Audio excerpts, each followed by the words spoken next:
Welcome, all my fellow Washington brethren and sister. I am your man and resident Washington football fan, Lou. Thank you for joining me here on the Washington Football Report. So, let me start the show by saying I was on the Washington football team website, and I was going up there to watch the Marty Herney and Martin Mayhew one-on-one interview with Julie Donaldson. That's the only exposure we've had to them. They haven't had a formal press conference because their hiring kind of coincided with the start of Senior Bowl week, and so they just kind of were shifted and shipped straight off to Mobile. So there hasn't been a formal press conference, Zoom call, whatever they're going to do for those guys, and then media availability. So we'll probably get that next week at some point. But this was the first time that we've had any exposure to those two guys, and I wanted to hear what they had to say. So I watched that video, but then being on the site, I fell into Antonio Gibson's best plays from his rookie season. So I watched that. That was about 3.5 minutes or so, maybe closer to 4. And then they got me. I went down a rabbit hole. I can do this from time to time. And then it went to the next video, which was the Washington season in review. And that was about 8.5, 8 and some change. And so I watched that. And I got excited all over again. From week 1, the 8-sack game, which is what they started with, obviously. Then they went to the quarterback decision, benching Dwayne and starting Kyle Allen against the Rams. To then going to the little win streak in the middle of the season. And the climax was the Steelers game. That was the one that put us on the map. And God, this season was so much fun, man. So I felt like I needed to start with that. This season was, the champs are here. The champs are here.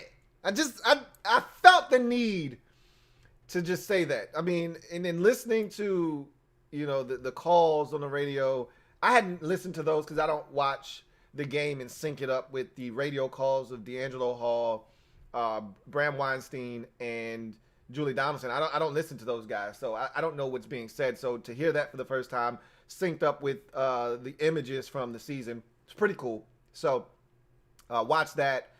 And I just want to say Antonio Gibson's a beast. And I had forgotten about some of the plays that he had made earlier in the season when we were still trying to figure out what his role was going to be. Because remember, we thought he was going to be this Swiss Army knife, this guy that's going to catch a bunch of balls and they're going to split him out and they're going to do some creative things with him. We didn't get that. They really wanted to turn him into a pure running back, in between the tackles, off tackle, zone. They tried to get him to really learn the position. And so I think they took some of the stuff off of his plate that they had initially on it earlier and just said, hey, we just want you to run it.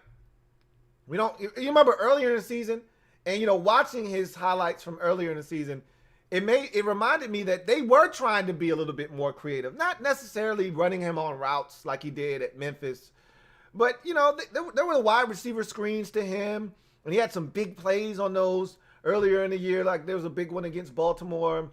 And, it was an emphasis to get him involved in the passing game. And as the season wore on, that faded.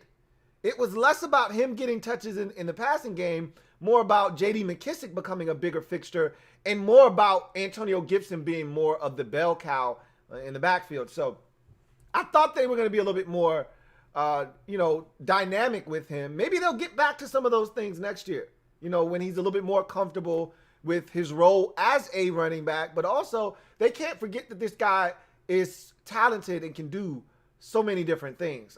I'd like to see them expand his role a bit. But that said, he was phenomenal, man. That injury really sucked.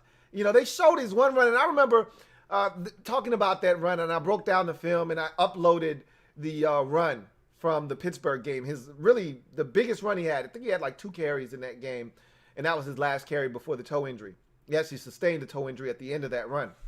And it was a gorgeous run. It might have been one of his best of the season in terms of vision and cut and feel and all the things that we had complained about, where he's missing cuts and maybe he wasn't pressing the hole correctly. And does he have the vision that he needs to be an elite back? You saw all of it on that play. It was so gorgeous. And I'm like, man, he's going to eat the Steelers alive.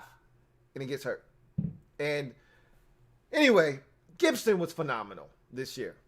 We got something there. So I think that's kind of where I want to start with my discussion tonight, is that we got some players, man.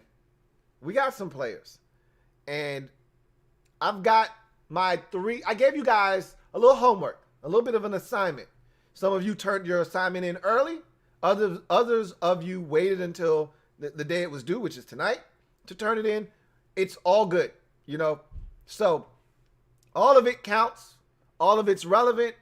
And I can't thank you guys enough for the participation. I sat there and I read every single one of those comments. Some of them made me laugh. Some of them I just looked at in amazement, like, are you serious? And then others, I was like, yeah, this is some good stuff. I agree. So I gave you three questions, three questions that I felt like were pertinent for this particular moment. In 3 weeks from now, those three questions may not be as pertinent, but they were pertinent at this very time, and I felt the need to ask them. And so we're going to go through them one by one. I'm going to answer them and give you how I feel about them, and maybe even go through some of the responses that were left on the video and read some of those, and maybe react to a few of those as well.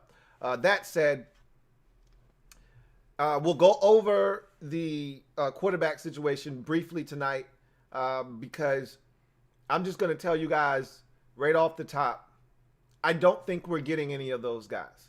I don't think we're getting Stafford. I don't think we're getting Watson. That's my personal opinion. And honestly, I don't think that Rivera wants to mortgage the future. And look, I'm pretty sure that they've been in communication. You heard the reports, whether it's Ian Rappaport or Adam Schefter. You've heard the reports that over a third of the league, maybe even more, have reached out to the Texans to inquire about Deshaun Watson. We've heard that over a half of the league has inquired about Matthew Stafford. Trust me, of that third that has inquired about Deshaun Watson, I guarantee you Washington's in that mix. And of the half of the league that's inquired about Matthew Stafford, I guarantee you Washington's among that half. Okay, they're doing their due diligence. But I don't think they're willing to part ways with what it's going to take to get Watson, number one, because I already told you what it's going to take. If I'm the Texans, I already told you what I'm looking for. It's multiple first-round picks. The number sounds like it's going to be 3. And I want one of your young studs on a rookie contract. That's what I want. I want Montez Sweat. I've already told you guys, if you put yourself, just for a second, take yourself out of Washington's position, put yourself in Houston's position. They don't want to trade him at all. This is not what they want. This is not the outcome that they want in this situation. This is far from it. They never envisioned, when they signed him to that extension last offseason, they never envisioned themselves being here a year later, where he wants out and they have no choice but to grant his wish. So now they've been put in the unenviable position of needing to do something they never thought they were going to have to do. So know that they are going to ask for King's ransom, and they're going to get it from someone. I don't think that someone is here in Washington. Stafford, on the other hand, is very intriguing. We're more likely to land him than we are Deshaun Watson. I don't think we're going to get him either, because I think there are other teams that are in a better position that will be able to put together a package that makes more sense for Detroit. If you're I think our package will be on par with that, but you don't want to get into a bidding war with anybody over Matthew Stafford either. And in my estimation, I've said this already, I'm going to continue to echo this, they more likely than not would prefer to ship him to the AFC. Again, if you're the Lions and you're trying to fast track your way back to the playoffs, the best way to do it is to eliminate, or at least to make it tougher on the other teams in the conference to make it so that helps you, in essence, have a shot if you can figure out the quarterback position yourself. So, example, if you trade Matthew Stafford to Chicago, they're not going to do that. It's in the division, number one. But I just throw out Chicago. You can throw out a number of teams. Or even here. Let's just go with us. Forget Chicago, because they're definitely not doing that. Let's say you trade them to us. That makes us a legitimate, not necessarily Super Bowl contender. I'm not going to go overboard, but it makes us a legitimate NFC contender, for sure. What that effectively does is it pushes Detroit further down the totem pole in the conference. You strengthen one team in your conference, and you've weakened your team effectively all in one fell swoop. It's a double whammy. They don't want to do that. This isn't about facing Stafford once or twice a year. Like, there's no animosity here. They're going to leave and part ways on good terms. This isn't like all the other scenarios that I've explained to you, whether it's Khalil Mack or it's Stephon Diggs or it's Jamal Adams. You want those guys completely out of your conference. You don't want to see those guys at all. However, they don't want to see Matthew Stafford either. They don't want to play this guy once or twice a year, but they definitely don't want to help a team in the conference. It makes it tougher on them. It doesn't make any sense. So, again, the only thing that can overcome them trading him in the conference is compensation. You go above and beyond what they're asking for, and you got a deal. Same thing with Deshaun Watson. Whomever is the highest bidder, this is going to turn into a bona fide and glorified auction. They're going to have Deshaun Watson up here, and they're going to start the bidding at 2 first-round picks. Do I have 3? Do I got 3? I got 3. Do I have 4? Do I got 4? Do I got 4 in the former first-round pick on the rookie contract? Do I got 4 in the 4? Sold to the team that's, and it could be the Panthers, it could be the Jets. We don't know who the hell it's going to be. So that's what it's going to turn into. And the Stafford situation could turn into that as well, depending on how desperate these teams are. And I'm telling you, there are a bunch of teams that are desperate with with veteran teams, with teams that are ready to win right now, that they think a guy like Stafford puts them over the top. And I've already laid those teams out. I think he's going to Indianapolis personally. He could go to New England. That's another great destination for him. Like I said, there are plenty of places that I could see Matthew Stafford ending up, and it wouldn't shock me at all in the least. There are about 4 or 5 teams in the NFC that make a ton of sense for him. I also think that Denver's a great spot for him in the AFC as well. It's just so many options, but in any event, I got some super chats to get the night kicked off, so let's do that really quickly. Got a super chat here from Metaphor. Thank you for the super chat, Metaphor. Greatly appreciate you. Metaphor writes, need wide receiver more than quarterback, Mike linebacker, surprise running backs. I don't, first of all, there's no way that the receiver position is a bigger need than quarterback. Now, here's the thing. If you look at it, if you're looking at it from the same lens that I am, then yes, that makes totally, perfectly good sense. And we'll talk about that a little bit later on. So if you're just looking at it from a big picture perspective, no, quarterback is much bigger of a need. But if you're looking at it like I am from more of a micro approach, yeah, receiver probably is a bigger need, because I feel like you might have, enough of an answer already on the roster to potentially get you by. So Mike linebacker, to me, absolutely spot on. We'll talk about that later on in the show as well. Surprise running backs. I don't feel like running back. I just talked about Antonio Gibson.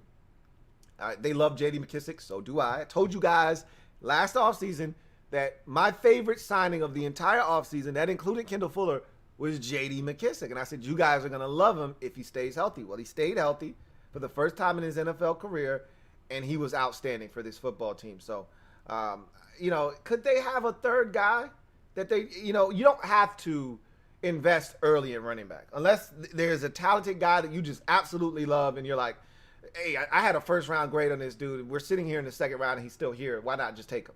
Cool. I don't have any problems with that. But running back is so far down the list of needs that I don't even think that's something that they're even entertaining at this very moment. But, a fifth round selection, absolutely. Would I be shocked if they made a mid to late round pick and invested one in the running back position? Absolutely not. I wouldn't be shocked at all. Because I think they were hoping that they were going to get something out of Bryce Love, and that doesn't seem like the case. So it wouldn't shock me if they did decide to invest in the running back position. Extra Squaw, thank you for the super chat. Greatly appreciate you. Extra Squaw writes, looks like the 49ers are going to get Stafford. I think our chances of getting Deshaun Watson are increasing, but if we get neither, what is the plan at quarterback? I honestly think that we're not going to end up with any of these guys. I think the plan that I set out is the plan that they're going to ultimately adhere to, which was you got young guys on the roster that you like. I think they like Taylor Heineke. I think they really like Kyle Smith. And I think that they're intrigued by Alex Smith, but they understand they can't bank on him. Last year, his calf, or that entire leg, let's not just limit it to his calf, because as he mentioned, it was more complex than just the calf strain. All right, he had a lot going on with that leg. He'll never be able to play a full season again. I just don't see it happening. He did a lot of things that we didn't think he was going to be able to do last season. And for that, I commend him. He was extraordinary last year. Never gave him a chance in hell of doing what he ultimately did. That said, his leg almost cost us a chance at the playoffs because we didn't have a quarterback, at least we didn't think we did, and we kept trotting Dwayne out there. We didn't think we had a quarterback that could do the things that we needed that guy to do to help us win. And I just don't think you can go into the season with Alex Smith as your number one guy. I just don't think that is smart at all in any way, shape, or form. Honestly, I don't even want him on the roster, man. I would really prefer it if they just said, Alex, we really appreciate your services, man. You were outstanding, dude. Wow, what a comeback story. But we got to go in a different direction. We could save a ton of money by moving on from you. We're going to go ahead and take that option. We got a couple of young guys that we want to take another look at. And I think they could go ahead and draft a quarterback at 19 if they so choose. I really feel like Mac Jones will be there. And if that's who you're interested in, by all means, knock yourself out. I'd actually like a guy a little bit more mobile than Mac Jones. That's kind of something that really irks me a bit, is his lack of mobility. He can move. He's not a statue, but you're not gonna, he's not Taylor Heineke from the standpoint of, hey, he's got wheels. He can hurt you. Like, if it's 3rd and 4, he can get you 5. It's gonna be a struggle. If that guy chasing him has any speed, he's not gonna make it. And Kyle Allen and Taylor Heineke, you got 2 athletes, 2 guys that can motor. In this league, in today's NFL, you have to be able to move unless you are so cerebral that you're Tom Brady. And there aren't many of those left. If you can't move, you're a sitting duck. If you're a sitting duck, you're going to prohibit your offense from really being able to take that next step. You got to be able to maneuver. I don't know if he can do that or not. But that said, I think that's the route they're going to ultimately take, is young quarterback. You got a couple of guys on the roster that you can get by with in Smith, Allen, and Heineke. And I think you draft a young guy and you move forward that way. That's the way I would approach things. Is there another guy out there that's a veteran that they may be interested in? It's a bunch of guys that are going to be available at quarterback. Maybe they are interested in going a different direction. I don't know. Like I said, there are going to be a bunch of guys available this season coming up. Could they be in play for one of those guys? If the Panthers land Deshaun Watson and Teddy Bridgewater isn't included in the deal, which if I'm the Texans, I'd probably want Teddy Bridgewater back in return in that deal because I need a quarterback. Unless, no, you wouldn't need it because the Panthers are 8th overall. You'd like to think you should be able to get one of the top 4 quarterbacks with the 8th pick in the draft. That said, I'd want Brian Burns though. Again, that's kind of where they're at. Is like I want one of your best guys on a rookie deal. That said, if they trade for Deshaun Watson, Teddy Bridgewater then becomes available. I don't want him, but he's Black Alex Smith. It's everything they wanted Alex Smith to be. Teddy Bridgewater is that. So they could say, hey, we'll trade for Teddy Bridgewater. And you won't have to pay, you won't have to give up a first round pick for him. You want to give up a second round pick for Teddy Bridgewater. You know, you don't know what's going to come up. I told you these dominoes are going to fall, and the way that they fall are going to alter the plans of a lot of teams around the league. So what's going to happen at quarterback, nobody really knows. I don't think we're going to end up with any of the two big fish of Stafford or Watson. And I think they're going to ultimately have to either veer into a different direction, or they're going to have to go the young route and draft a quarterback. Rob U, thank you for the super chat. Greatly appreciate you. My man Rob U writes, what up, Lou? I'm not big on trading draft capital, as I can remember the years of sitting out of the first round. I told you, those years sitting in timeout from the Bob Griffin trade were painful. Especially the first year when we ended up with the second worst record in the league, and the Rams ended up having the second pick overall in the draft via us. That was really painful, because the reason you make those types of deals is you don't anticipate, like the Texans. When they traded their first round pick, multiple first round picks to the Dolphins, they did it under the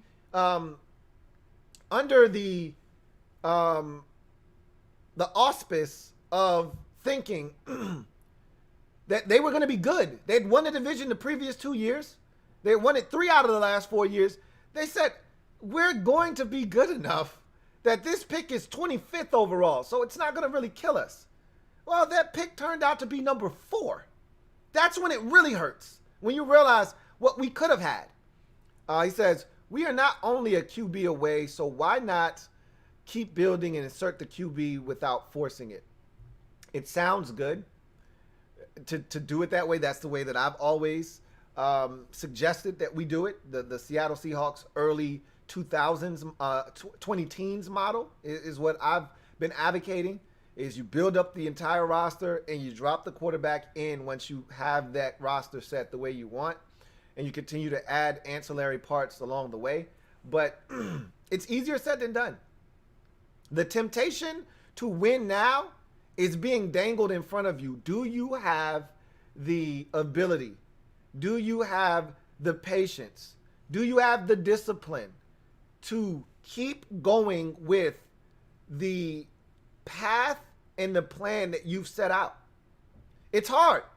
When you go from coming into this job thinking this is a 3-year turnaround in a project and that we're nowhere close to winning the division, and then you win the division in year 1, albeit 7-9, I don't give a shit. You win the division, it alters the way that you want to go about things. All of a sudden, that plan that you came in with, kind of just ball that thing up and say, okay, change your plans, okay? Let's scrap all of that shit we were talking about 3 years. We got a chance to win big next year.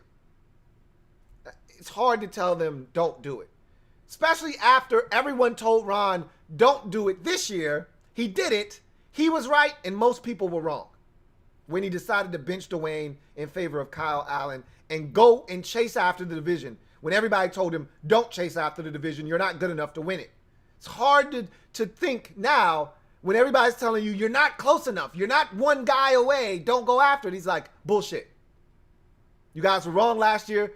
You're wrong again now. I got this.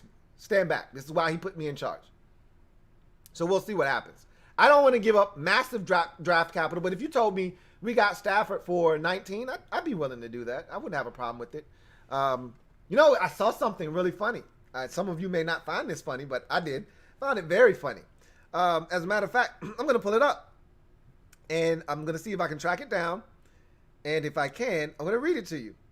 And I know you guys don't want to hear it, but I don't care. Here it is. This is from my man Redskins Review. And you guys know about him and his channel. He's awesome.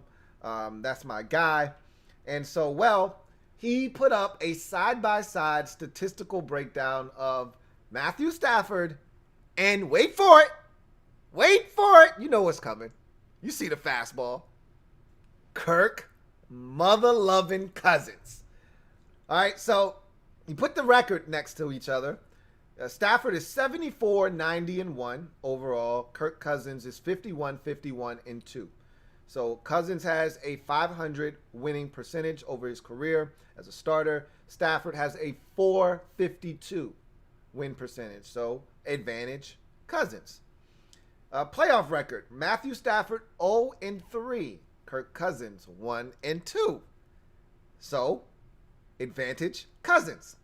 Division titles: 1 for Kirk Cousins. Now this one I'm just like, get out of here with this. Kirk Cousins played in the NFC East with really no one standing in his way per se. Meanwhile, Matthew Stafford's career has overlapped with, I think he missed Favre. He might have gotten the last year of Favre in Green Bay. I think he might have missed Favre altogether. I think Favre's last year in Green Bay was 07. He got drafted in 08, I think, if I'm not mistaken. But he's been there with Rodgers the entire time. You can't help that. Now, there was a couple of years where Rodgers got hurt. He didn't do anything about it. There were a couple of years the Bears won the division 3 years ago. Anyway, he doesn't have a division title. Advantage Cousins. Records versus winning teams, and this is where everyone beats up Kirk Cousins. Rightfully so. Got to beat the good teams, but again, football's a team sport, so all of this stuff it's just fun to look at it. It's not really apples to apples. But a record versus winning teams: Stafford is 10-66. Cousins is 8-36. Both of them are putrid. All right. Stafford has a 132 winning percentage against win percentage against winning teams. Meanwhile, Cousins has a 182. Both of these are vomit worthy. Okay, but again, advantage Cousins. Touchdown to interception ratio or numbers. 282 to 144 for Stafford. So you're essentially close to a 2-to-1 ratio there. Meanwhile, for Cousins, it's 90 over 84. So you're a little closer to 3-to-1, but it's still about 2.5 to 1 ratio there. Stafford's a little lower than that. So again, advantage Cousins. Yards per attempt: 7.2 for Stafford, 7.7 for Kirk. Again, advantage Kirk Cousins. Career QB rating: 89.9 for Stafford, 97.9 for Cousins. Again, advantage Cousins. 2020 QB rating: 96.3 for Stafford, 105.0 for Cousins. Again, and Pro Bowls: 1 in the career of Matthew Stafford, 2 in the career of Kirk Cousins. So that's it's there for your consumption. A lot of you don't care because you can't stand Kirk and fail to realize that he was a good NFL. Could you imagine Kirk Cousins with this football team? We would probably be a serious title contender with Kirk Cousins. A lot of you don't want to hear that, and that's fine. With this defense, Kirk never had a defense. You always have to remember that, but we're not going down that rabbit hole because I can do that all day long. Bottom line is, when I look at the way this thing is set up and the way Ron is envisioning things, he probably does think we're a quarterback away from really, doing some big things. So I think he'll be willing to go after it. I think there is a price point that he has set that he's not willing to exceed. And if the bidding goes higher than that, he says, okay, cool. Do what you got to do. We're out. But I do think he is interested. That is for sure. John Perez, thank you for the super chat. Greatly appreciate you. My man JP writes, honestly, Lou, we're not that far away. Defense is legit, but the offense can be so much better. Maybe no Lombardi in 2021, but 2022 should be our year. I can't make that statement definitively right now. Remember when Ron was brought on board and I talked about Ron's plan, I told you that 2022 was the year that I was ready to compete for something meaningful. I got to see what happens with this team, what they do with the roster, what they do with their draft picks, what they do with free agency. I feel like 2022 is this year that I circled all along that hasn't really changed. But I won't say it should be our year. It just should be the year where the expectations should be high and we shouldn't just be happy to be here. We shouldn't be happy to be, at 500 after 13 weeks of football at 6-6. We shouldn't be happy about that in 2022. Maybe we are just happy to be here in 2021. I don't know what the offseason holds for us, but I can tell you right now, after getting a taste of what it's like to play meaningful football in December and looking at the way the NFC is set up, and again, this division could be light years different. I mean, it could be like upside down. I mean, the Giants could be 11 and 6 next year. The Cowboys could be 10-7, and the Eagles could be 9-8. And this division could be totally different, and all of the teams in it are good. Notice I added an extra game in there. I didn't make a mistake. It's going to be an extra game next season, in the regular season. So understand that this division could be totally different next year. Totally different. So, no telling what the future holds, but I like where we're at. I do. I like the track and the progression that we're on right now, and I think the future is bright. We'll see what happens.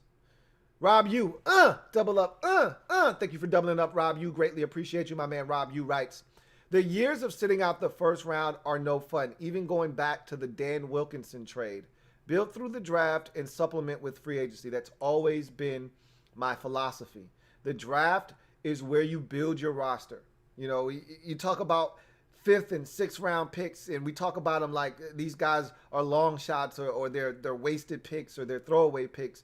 These are the guys that you build your football team around. They're the cogs. They're the key integral parts of your football team. Look, you got to hit on the first and second rounders. In every so often, you need to hit big on a third rounder as well. You're going to miss and whiff on some of those too. But the first and the second round, you need to do damage because those are the elite players. At least they're supposed to be. The more of those you can grab, and the more you can supplement your roster with more of the 5th, 6th round guys and be okay. And not have to go out into free agency and spend a ton of money. That's how you keep the cost low, is you pay the star players and you continue to cycle through the guys that you feel like are replaceable. So it is key that we become better in the second round. I've outlined the second round history for this team many a times. We haven't had a successful second round pick in almost a decade. So it's time that come to an end. No time like the present, okay? First rounders, we've hit them in the last 4 or 5 drafts. Going back to Jonathan Allen, we've hit on every single one with the exception of Dwayne Haskins, okay? So now we have to find ways to hit on the second round, and we got to continue to do what we've done in the later portion of the draft. We got to continue to find the Cameron Curls. We got to continue to hit on the Antonio Gibsons and the Terry McLaurins in the mid rounds, and find the Chase Rouliers and the Cameron Curls at the back end of the draft. We've got to continue to do that.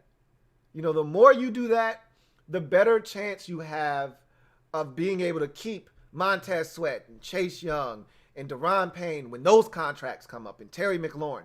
You got a much better chance of keeping those guys when you can consistently hit and replenish in the later rounds. So I've always said you build your roster through the draft and you supplement. When you feel like you're a player or two away, a guy here, a guy there, and you can't wait for the development of a young guy, that's when you go into the draft.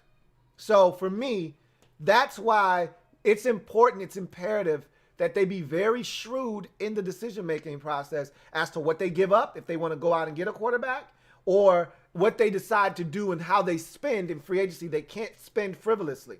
A lot of you guys out there want to go get this guy and that guy and this guy and that guy. You have to keep in mind that in succession, it's going to be Allen, and they want Allen back. And I don't know if you guys have been following me on Twitter, but I've been retweeting people talking about how much they love Jonathan Allen. You knew it this season when you saw Allen speak up, and he was the one that presented Ron Rivera with the game ball. He's a captain on this team, is Jonathan Allen. Whether he has the C on his chest or not, he's a guy that leads by example. When the media is looking for a quote for all these years when we were really bad, they go to Jonathan Allen. He's the kind of guy that they want. Blue-collar guy, works hard, does the dirty work. They want him around.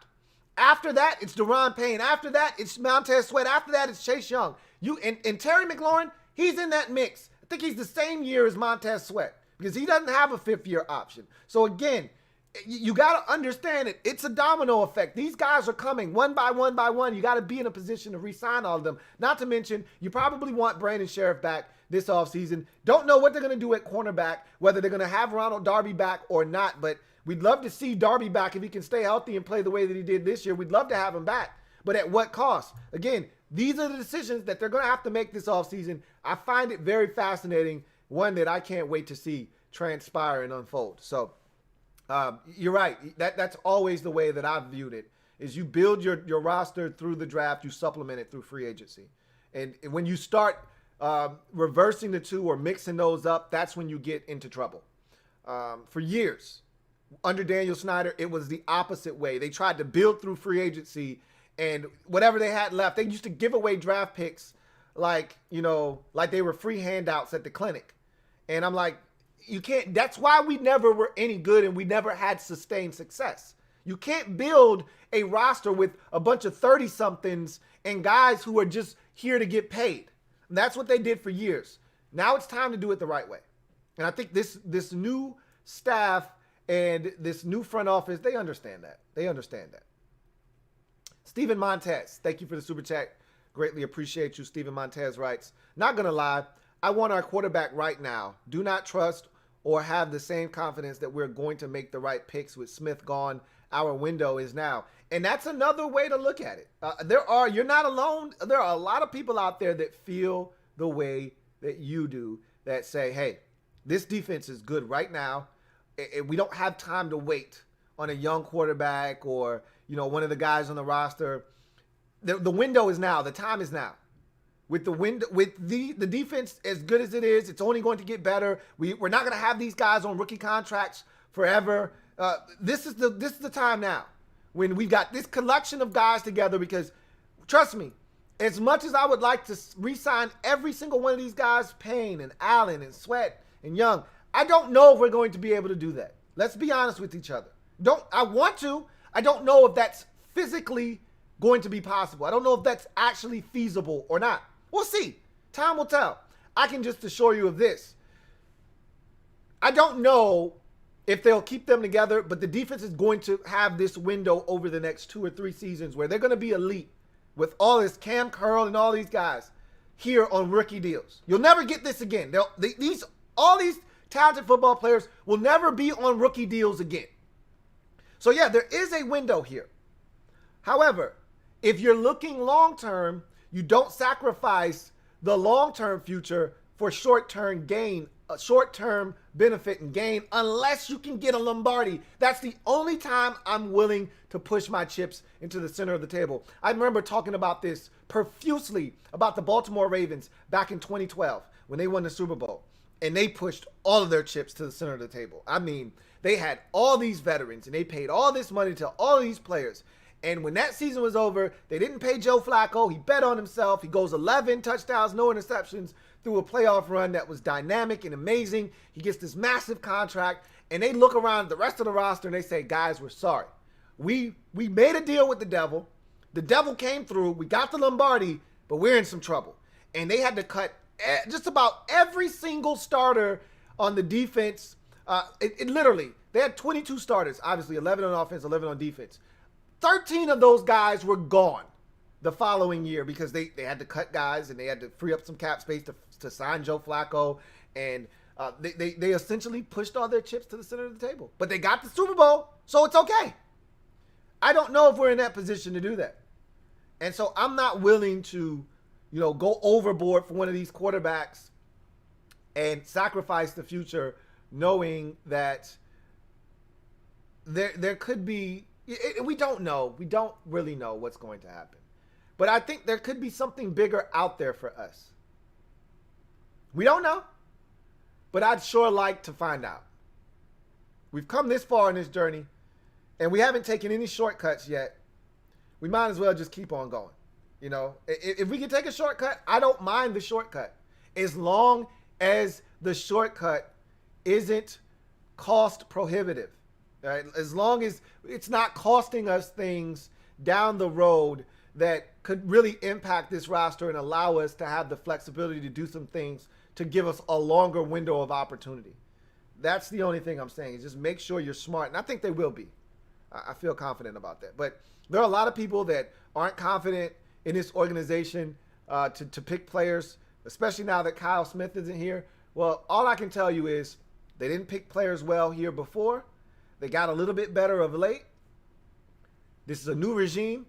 I'm going to give them a chance. I can't speak for you, and I can't tell you what to do. I'm going to give them an opportunity to either prove me right or wrong. I'm going in indifferent right now. I'm going in with an open mind. I don't think they stink. I don't think they can't. I don't think they can. I just want to see what they do. I'm going to give them every opportunity to prove that they can do this until they prove to me that they can't. And that's when I say, all right, these guys can't get it done. All right, got another super chat. This one is from, let's see where we are. This next one is from Rob Yu. Thank you for the super chat, Rob Yu. Thank you for tripling up. Greatly appreciate you, Rob Yu, who writes, thoughts on Jordan Love and his Green Bay situation? Nothing to really talk about. He's the future in Green Bay, you know. I already told you what that situation was. It's Phillip Rivers and Drew Brees. All right, Aaron Rodgers is Drew Brees, and Jordan Love is Phillip Rivers. He's the future of that franchise. He's going to get an opportunity. They're going to trade away Aaron Rodgers at some point. I think it's next year, not this year. But Aaron Rodgers is on borrowed time, and he understands that. He knows what time it is in Green Bay. And so I think you get one more year, Aaron Rodgers in Green Bay, and then they're going to trade him away. And it's the Jordan Love show from that point forward. So just like it was in San Diego, when they drafted Phillip Rivers, Drew Brees wasn't Drew Brees yet. And then he started to come on. And they said, all right, we got to make a decision. And it's going to be Phillip Rivers. We drafted this guy. He's the future of this football team. We're going to go ahead and allow Drew Brees to walk. It made it a lot easier when he hurt his shoulder. But had he not hurt his shoulder, they still weren't going to bring Drew Brees back. They were going to choose Phillip Rivers because they invested an early draft pick, a first-round pick in Phillip Rivers. They were going to play him. Same thing with the Packers. Rodgers is 38. Like, even if he's playing at this level for 3 more years, that pales in comparison to what Jordan Love could do for them for the next decade. The key is to never have a drop-off at quarterback. It's what the Indianapolis Colts had when they drafted Andrew Luck. They had that 1 year, that one brief dip where they go from Manning, he gets injured with the neck, they suck, they go 2-14, and in comes Andrew Luck. And it was like, damn, that worked out perfectly. You only had to suffer for 1 year. Meanwhile, fans like us have been wandering through the quarterback wilderness for 30 years. They get to suffer for 1 year, and they're back on top. Meanwhile, we're still suffering here trying to figure out the quarterback thing. With Green Bay, I mean, look at what they've done. They go from Brett Favre to Aaron Rodgers, and if they get this Jordan Love pick correct, they go from Favre to Rodgers to Love, and there's never a drop-off. There's never 1 year where they don't have a guy that they love. If they're right about Jordan Love. So that's how you do it. You have to think ahead. You have to have the foresight. That's what we lacked with Bruce Allen for all these years because he was so busy talking about how close we were. He was so narrow-sighted and nearsighted. Everything was so narrow-focused that every year we had a chance. No, we don't, Bruce. Stop trying to put a Band-Aid on something that needs surgery. So and that's why they're the Green Bay Packers, because they've got foresight to be able to see that this is how we need to prepare ourselves for the future. Aaron Rodgers isn't going to be here forever. So let's prepare ourselves for when, because a lot of times with these quarterbacks, they fall off a cliff and you never see it coming.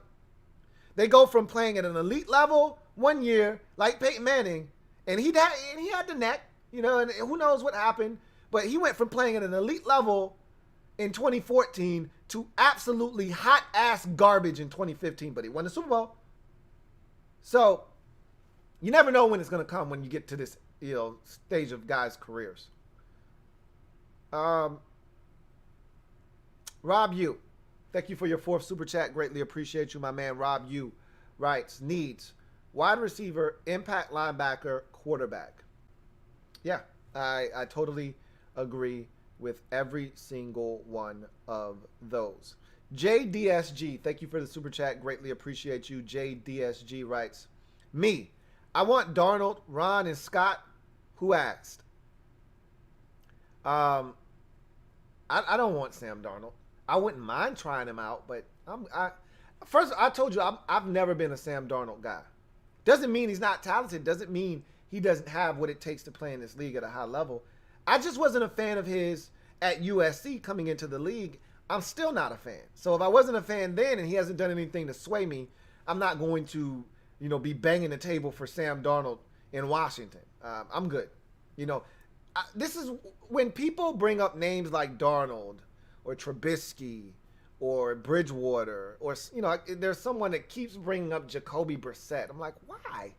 Or, I'll give you some names that are of, more pedigree, but I don't view them as guys that move the needle all that much. And Jimmy Garoppolo and Jared Goff, I've even heard Derek Carr's name mentioned, and he might be a slight upgrade over all those names I just threw out. He's not. That's not a might. He is an upgrade over those guys, but he's not a top 10 quarterback in this league as Derek Carr.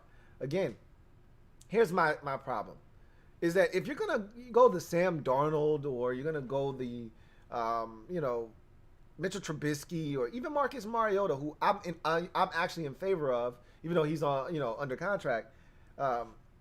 Is if you're going to do that, why wouldn't you just go the Kyle Allen, Taylor Heineke route if you're going to do that?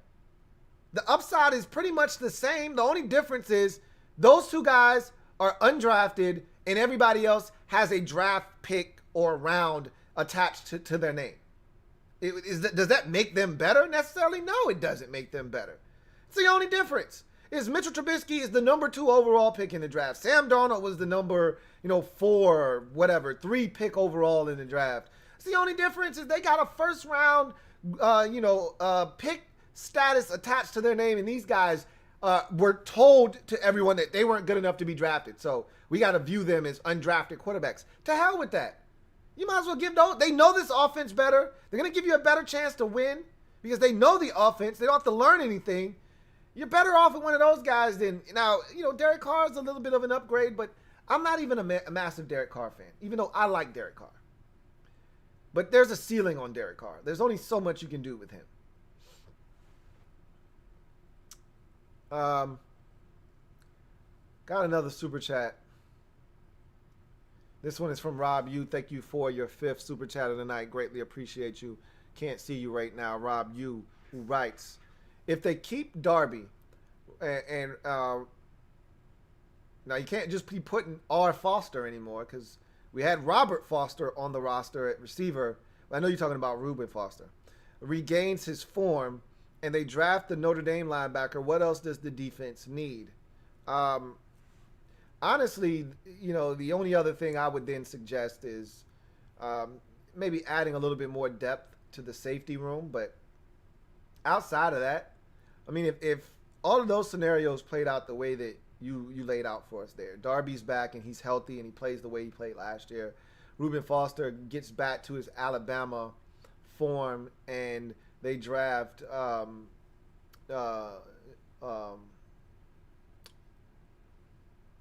Jeremiah Owusu Kamara, then yeah, the defense is set. The defense is set. That's it. That puts you over the hump. But the likelihood of all 3 of those things happening are slim and none. But yeah, I mean, that's essentially what you need defensively. Could you use an upgrade at safety, free safety? Sure. But I love the guys that we have this year, and I'll talk about that a little bit later on in the show. But anyway, I digress. Rob U, thank you for your 6th super chat of the night. Greatly appreciate you. Rob U writes, Winston, Trubisky, or Brissett in free agency equals no trade of a first. Again, I don't want any of those guys. None of them. And that's kind of what I was alluding to, is the Winston, the Trubisky, the Brissett.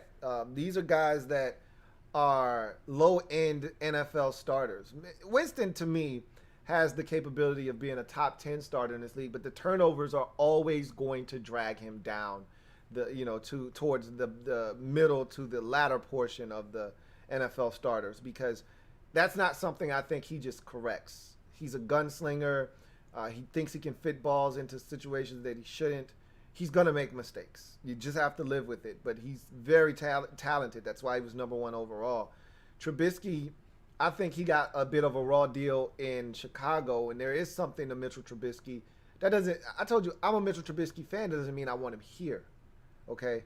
I think there is something to Mitchell Trubisky, but I look at Trubisky and Kyle Allen, and I say, what's the difference between the two of them?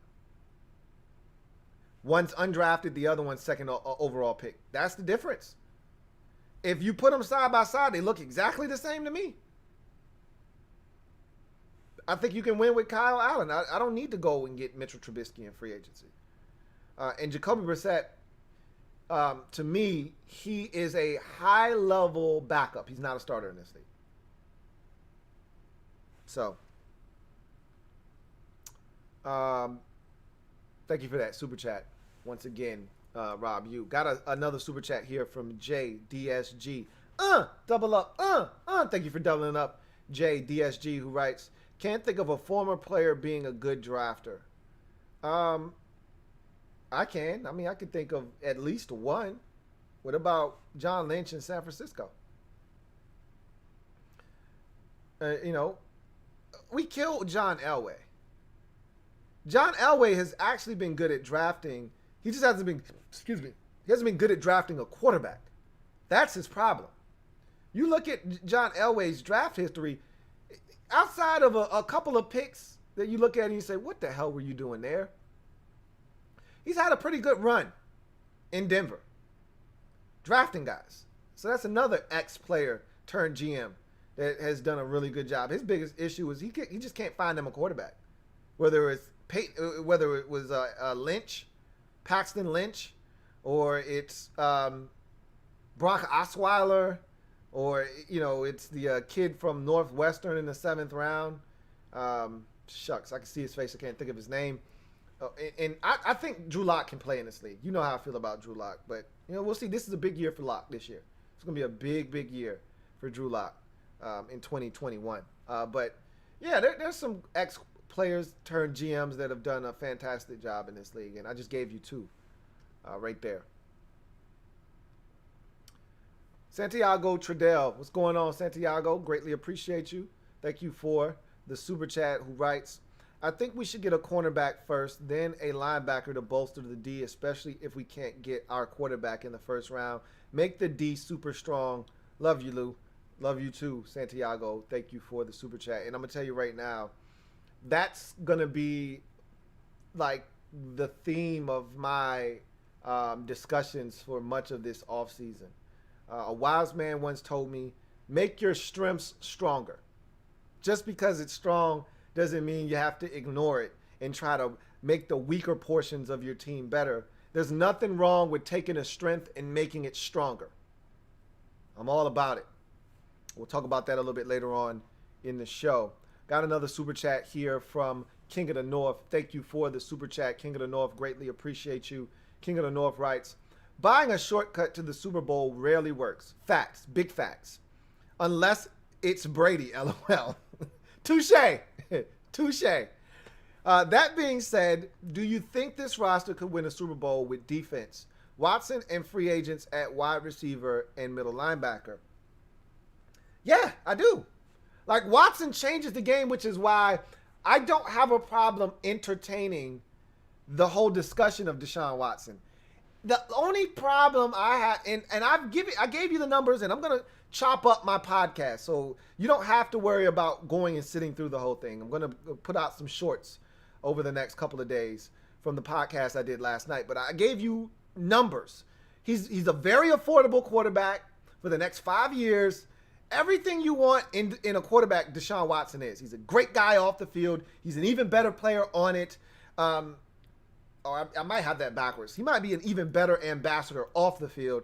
He's a hell of a player on it. We don't see players his caliber changing teams at this point of his career. Sure, just like we saw with Tom Brady, and we're going to see eventually with Aaron Rodgers, and we saw with Peyton Manning, eventually, at some point, you're going to switch teams at the end of your career if you want to keep playing, because that team has to move on, and you're not ready to.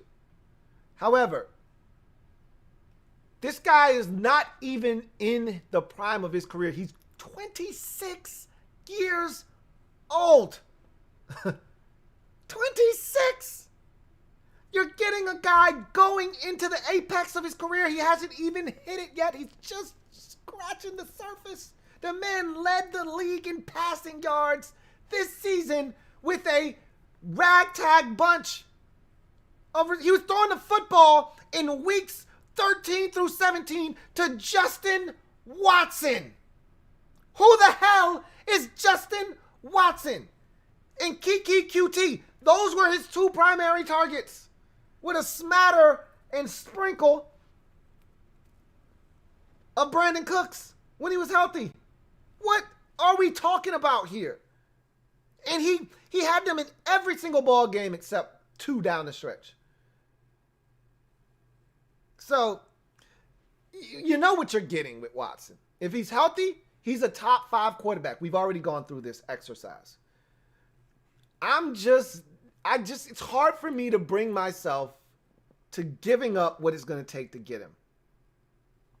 And you know what? I could get past the draft compensation. 3 first rounders, that sucks. But if I know I'm getting Deshaun Watson for the next 14 years at Hall of Fame level, which that's what he's trending towards right now, I wouldn't hesitate to do that for 3 first round picks. I don't want to do this. Listen to me. I don't want to do that. But I know what I'm getting. However, I think they're going to be greedy, and they should be. I'd advocate for them to be very greedy. I think they're going to say, hey, I want Montez Sweat too. That's where I got to draw the line, because now you're eating away at the one thing we're banking on. That no matter what happens, this defense is going to be the catalyst. You add Deshaun Watson, and it elevates this offense to another level, but you still want this defense to be elite. You take Montez Sweat off of it, and it's not elite, because now you don't have the tag team element. Tag team, back again. You don't have one on each side. So now all I got to do is make sure we block 99. Don't have to worry about anybody else. That's the problem. That's what makes this defense tough to stop, is that, hey, if you're blocking 99, 90 can still get your ass. You're still in trouble. It could be one or the other. I don't see us giving up 3 first round picks. I don't want to do it. But if they did it, I wouldn't be as pissed as some of you, because I know what I'm getting. I would only be pissed, and where I draw the line is when you start coming after my young assets. That's when I got to say, okay, enough's enough. Can't do this. I don't want to do Montez Sweat in 2 first round picks. I damn sure don't want to do Montez in 3. I don't want any of my young stuff going anywhere. Period. So that's kind of how I feel. But could we win you're damn right we could win a Super Bowl. If we just gave up 3 first round picks, nothing else, no seconds, none of that extra shit that everybody's talking about. If we just gave up 3 first round picks, yeah, it's going to sting. I'm not a dummy. I understand that, right? But think about it. You're not getting Deshaun Watson at 19 this year, okay? If he's on your team and we think he's as good as we know he's what he is, and he continues to play at the level that he's been playing at these last couple of years and where he's trending, and the defense is intact and they're as good as we think they are, with Deshaun Watson at quarterback, that first round pick is going to be in the 20s somewhere next year, and it's going to be there again the year after that. So I wouldn't mind. It's when you start talking about, 3 firsts, 2 seconds. Now I'm like, okay, ho. Come on now. Shit. Wait a minute. Let's talk about this. You want my first and my second for the next 2 years, and you want another first the year after that? Yikes! It's one thing to not be in the first round. It's another thing to not be in the first and the second round. Again, you have to draw the line somewhere. I'll give up 3 picks for Deshaun Watson. They just happen to be first rounders. Fine, whatever. I'll do that. Stay away from my players and stay away from the second rounders too. You know what I mean? You got to draw the line somewhere. But if you get Watson and you add a receiver and you draft a linebacker, because I don't think you would add a middle linebacker in free agency. You draft a linebacker, you could probably win right now. Seriously. He's that good. He takes Terry McLaurin and he transforms Terry from a guy barely hitting a G to Terry being a 1,400 yard receiver. That's without having a guy right now. That's just Terry on his own merit becomes a 1,400 yard receiver with Deshaun Watson. Just without adding another guy. The assumption is we're going to add another guy. He takes Steven Sims, who couldn't catch claps in a whorehouse last year, and he's reinvigorated this year, and he turns him into an 800-yard receiver. Hell, if he could do it to Kiki QT, he can do it to Steven Sims. He takes Logan Thomas and turns him into a damn near 1,000-yard tight end. That's somewhere in an 897 to 950 range. Like, he just makes everyone better. Not to mention, you're probably going to add another receiver in. And we got a bunch of young guys that we don't know what they are yet. So, that's why you're trading for a guy like this, because he makes everyone else better. That's what superstars do. That's what Chase Young did. Chase Young made everybody on the defense better just by being on the field. That's what Deshaun Watson does. That's what superstars do.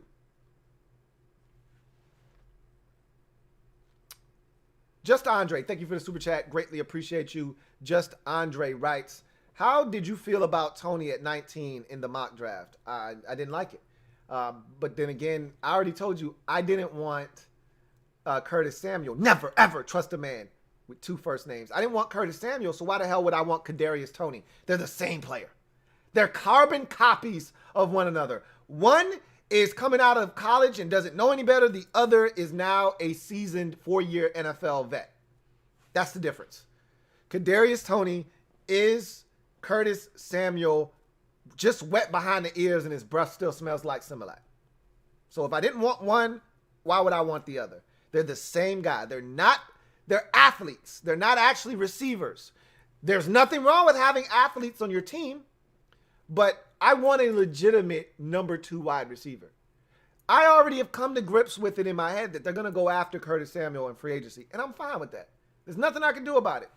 But no, I don't want Kadarius Toney, and I don't think they're going to draft him. I think they're going to, especially if they go after Curtis Samuel in free agency. They're definitely not doing it. That's why I dismissed it, because this mock draft that he just put out is pre-free agency, and he knows that.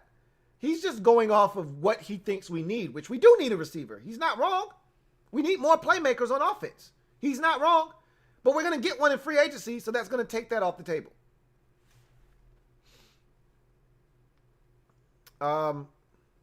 Let's see.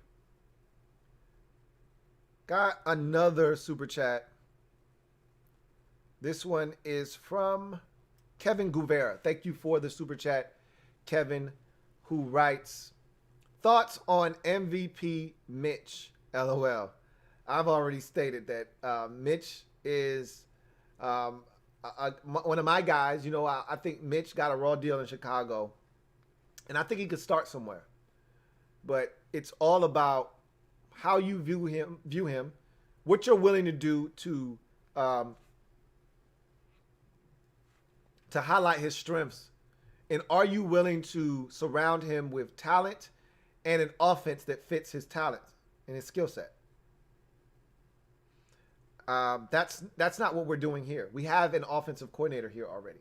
He has an offensive playbook and things he likes to do, and Mitchell doesn't necessarily fit into that.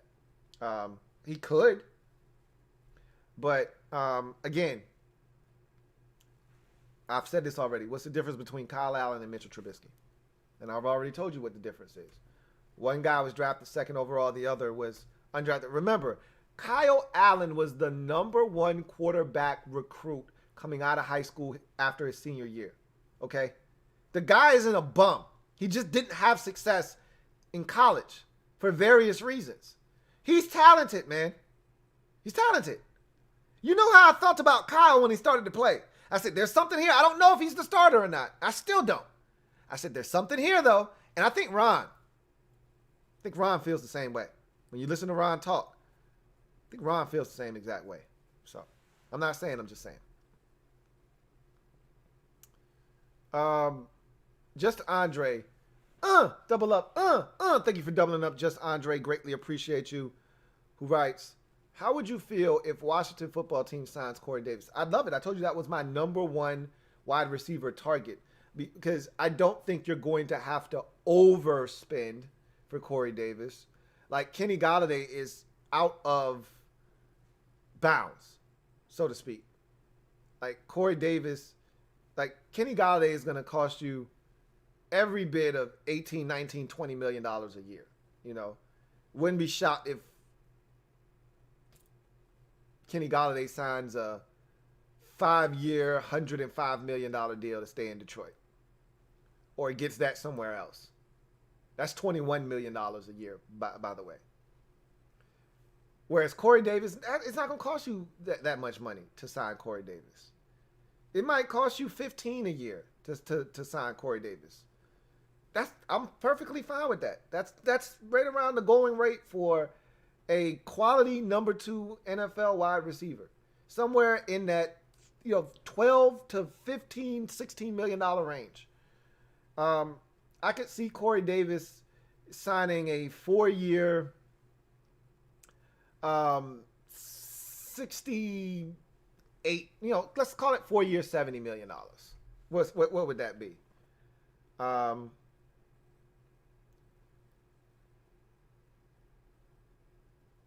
That'd be around 18 or so, 17 million, give or take a few, somewhere in there. I could see him signing something like that.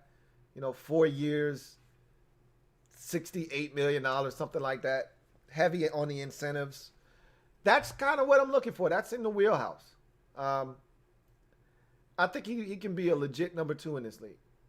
I like Corey Davis. But, if they don't sign him, that's cool too. They're going to get somebody.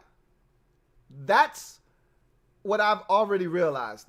It's not about if, it's about when and who. And I told you, I would love to kick the tires on John Ross. I would love it. Love it, love it, love it, love it, love it. King of the North. Double up. Thank you for doubling up, King of the North. Greatly appreciate you. King of the North writes, new front office are confident enough to think that they can find the answer at quarterback through the draft. Scott Turner will be pushing for a system guy. If we trade big, then it will be Ron who pushes for it. Sound like Ron? Honestly speaking, no, it doesn't sound like Ron. Doesn't sound like Ron is the type of guy that wants to give up what it's going to take to get a Deshaun. I think Ron is interested in Matthew Stafford. I think Ron would give up a first-round pick with no hesitation to get Matthew Stafford on this roster. He watched Matthew Stafford carve us up this year and drive the Lions down the field in essentially 19 seconds? Driving them essentially 50 yards to get in the field goal range to break our hearts 30-27 earlier this year. He got a front row seat to that. I think he'd, in a heartbeat, give up a first-round pick for Matthew Stafford for where he thinks this team is. I don't see him making a blockbuster deal to land Deshaun Watson. I don't. I do think he feels like we can find a guy. We can find a guy. Maybe it's not in this draft. And that's okay. That's what you guys have to understand. Maybe the quarterback of the future for this team isn't in this draft. We can get by another season. And I know a lot of you don't want to hear that. But you need to open your ears and understand that the quarterback of the future may not be in the 2021 NFL draft for Washington. He may not be. That guy may not exist until 2022. And you have to be okay with that. I've already wrapped my mind around the fact that you're not getting one of the top 4 guys more likely than not. I don't want Justin Fields anyway. So really it's 3 guys for me, personally. But you're not getting one of those guys. So do you really want Mac Jones? I don't. I'm intrigued by Mac Jones. I'm intrigued by his moxie. I'm intrigued by his accuracy, his decision-making, his ability to process what the defense trying to do. All of the things you look for in terms of intangibles from a traditional pocket passer. But I'm not after a traditional pocket passer. I need my guy to be able to run a little bit, to be able to move. I need my guy to have some kind of ability to get it done when shit breaks down, and I don't know if Mac Jones is that guy. So, no, it doesn't sound like, to answer your question, it doesn't sound like Ron would be making a big move. But we'll see. We'll see what happens. I can honestly say that if Scott Turner, and I think Ron's closer to Scott on this decision than he is with, the masses who want to trade. I think Ron and Scott are like, hey, we got some dudes here that are comfortable in the system. And, if we can't get a significant upgrade, significant meaning Watson or Stafford. To me, those are the only 2 that are worth talking about this offseason. All these other names are ancillary because they're not going to come in, grasp the playbook, and be ready to outperform Kyle Allen nor Taylor Heineke. None of these guys are. Stafford could come in and he could learn his playbook and he's an immediate upgrade. Watson, same deal. The rest of these dudes are run-of-the-mill, standard, average NFL quarterbacks. If you're going to do that, you might as well run with the guys we already got. You might as well roll with the dudes we already have. And that's been my position this entire time, is if you're going to upgrade, then upgrade. But don't give me this marginal bullshit and expect me to be excited about it because it's new. It's the same shit, just packaged in a different way. You expect me to open it up and be excited about it? It's the same shit you gave me last year and the year before that and the year before that. It's just packaged in different wrapping. That's it. Don't talk to me about Mitchell Trubisky or Sam Darnold. It's the same shit. I want a significant upgrade, or just let me run with the guys I got, and we'll try it again next year. Maybe they prove that they can start in this league, and we got the guy. And if they don't, well, we're back at square one, and we'll find a guy. That's how I feel. And no, I don't think Ron is looking to give up the entire farm for it. And I said that already. I don't think we're getting Watson. I think we're more in play for Stafford, which is easy to say because everybody's probably more in play for Stafford because he's cheaper. And that's why I said he's the value buy this year is Matthew Stafford. He's the guy that everybody's going to go after because you're not paying top shelf liquor prices, but you're getting the same quality at a much lesser price. Metaphor, thank you for doubling up. Double up. Greatly appreciate you, Metaphor, who writes, Winston interception problems his issue or Arians induced? Well, let's not act like Bruce Arians was there the entire time, Jameis Winston. Winston has been through 3 different head coaches. The problems persist with every single coach. So this isn't oh my God, this is Bruce Arians trying to be aggressive and no risk it, no biscuit, driving it down the field. No, this is who Jameis Winston has been. This goes back to Florida State. You remember his last year, his redshirt sophomore year was it redshirt sophomore or was it just his junior year? I think it was his redshirt sophomore year. They won the national championship or they lost it. think they lost. Did they beat Auburn or did they lose to Auburn? They beat Auburn. Kelvin Benjamin caught the game-winning touchdown. So he wins the national championship. They come back the next year, and it's a turnover barrage. I mean, it is a full-blown turnover du jour. I mean, whatever you like, you will find it on this tray. All right? Fumbles, bad reads, forced throws, deep shots going wrong. You name it. He did it at Florida State that final year, and everybody started saying, wait a minute, was this just him pressing because they lost some talent to the NFL and he was trying to do too much? Or is this really who he is? And what that proved to be was, no, this is who he is. Yeah, he's a turnover machine, all right. So, no, it wasn't Arians induced. He turned it over at Florida State. He turned it over under 3 different coaches at Tampa Bay. It might have been 2. I think it was 3 different coaches in Tampa, and that's just who he is. Kevin the PRF, thank you for the super chat.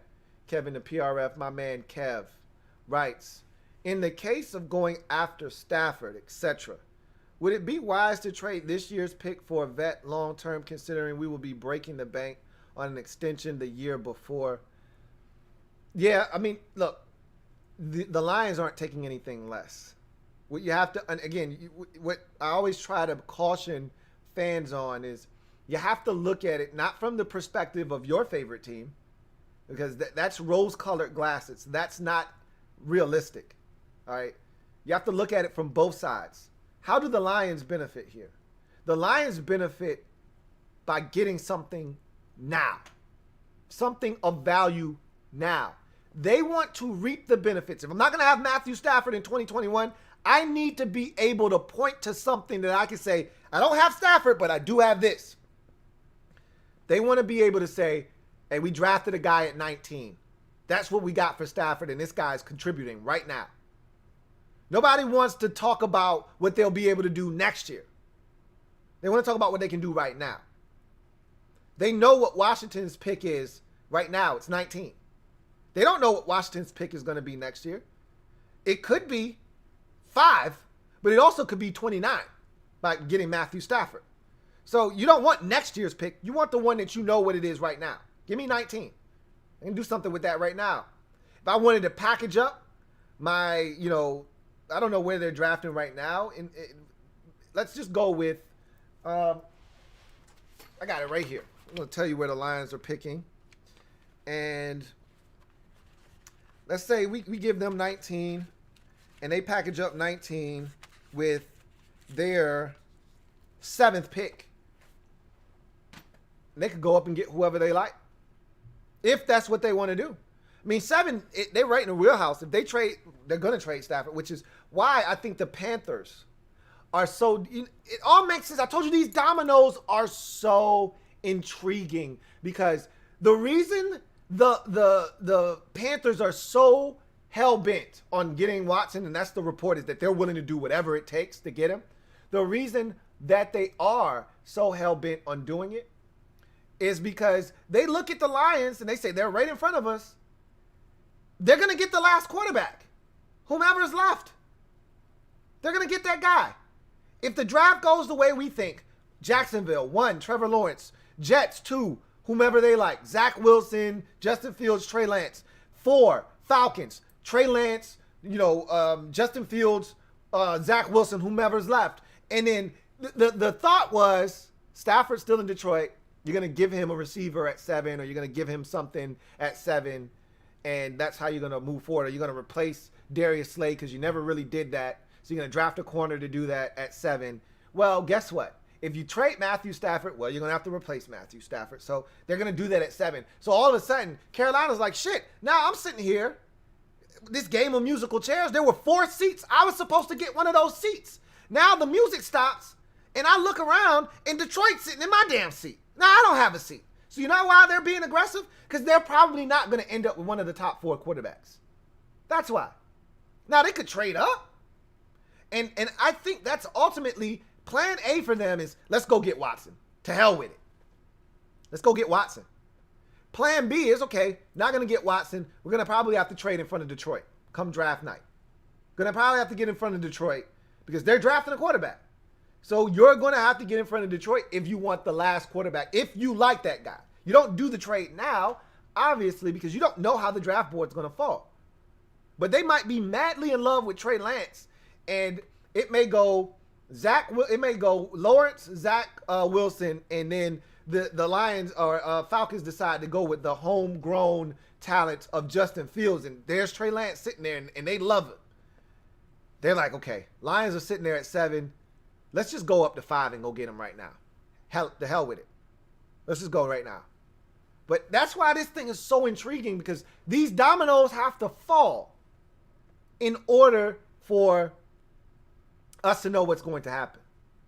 But the Lions want to benefit from Matthew Stafford this year. They don't want to benefit from, even though you have to more likely than not give him an extension. We'll see. There's no guarantee. He's still got 2 years left on his deal. 3 with the option, the player option, but he's going to want something way before then. More likely than not, you trade for Stafford, he's going to want a new deal. But we'll see what happens. We'll see what happens.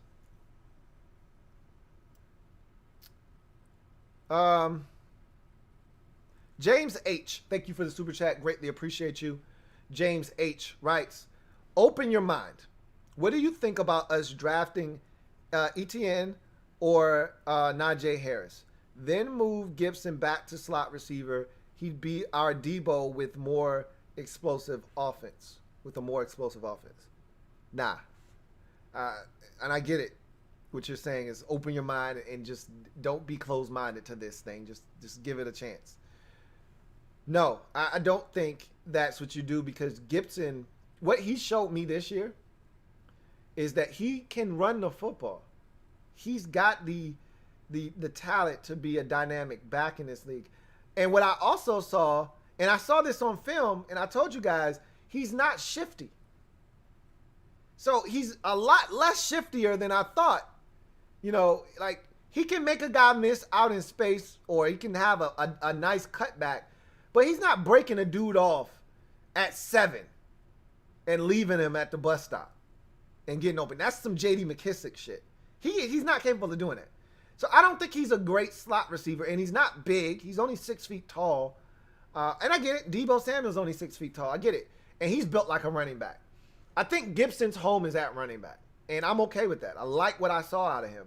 I love the guys that you are mentioning there, and Etienne and Najee Harris, but running back is the least of our worries. It really is, to me, offensively. I mean, could you upgrade running back at the back end of the draft? Sure, I've already talked about that tonight. But as far as investing what it'll take, those guys won't be around by the time we come around in the second round. So you'd have to spend a first-round pick, 19 overall, to get one of those guys, or you'd have to trade back into the first round, which I'm not trying to do that either for one of those guys, because I don't know if either one of those guys are necessarily first-round picks. Etienne is. Harris, maybe not. I think he should be, personally. I think both of those are first-round backs, if you ask me. That said, they're not going to be around, even if they don't go in the first round, they're not going to be around by the time you come back around on the clock at like 51 in the second round. So you'd have to spend 19 on them, or you'd have to trade up in the second round. If they're, say you get to the 5th pick of the second round, 37, and you're like, man, this is the guy we want. He's not going to be here at 51. You could trade up, but you have to give up some draft capital to do that. So, I'm not on board with that. I love Gibson as a running back. I think the move is to just get a real receiver and, add another, back at the end of the draft. You can find running backs, undrafted. I mean, one of the best running backs in the league this year was an undrafted running back, a rookie out of Illinois State, and James Robinson for the Jacksonville Jaguars. You can find a running back anywhere, man. Like, you don't have to overdo it. You want an elite back, you have to draft one, okay? You don't just stumble upon elite backs normally in the 5th, 6th, 7th, and, undrafted. You can get a quality NFL starting running back. Like Phillip Lindsay, really good NFL. Is he elite? No. He's damn good, though. But is he elite? No.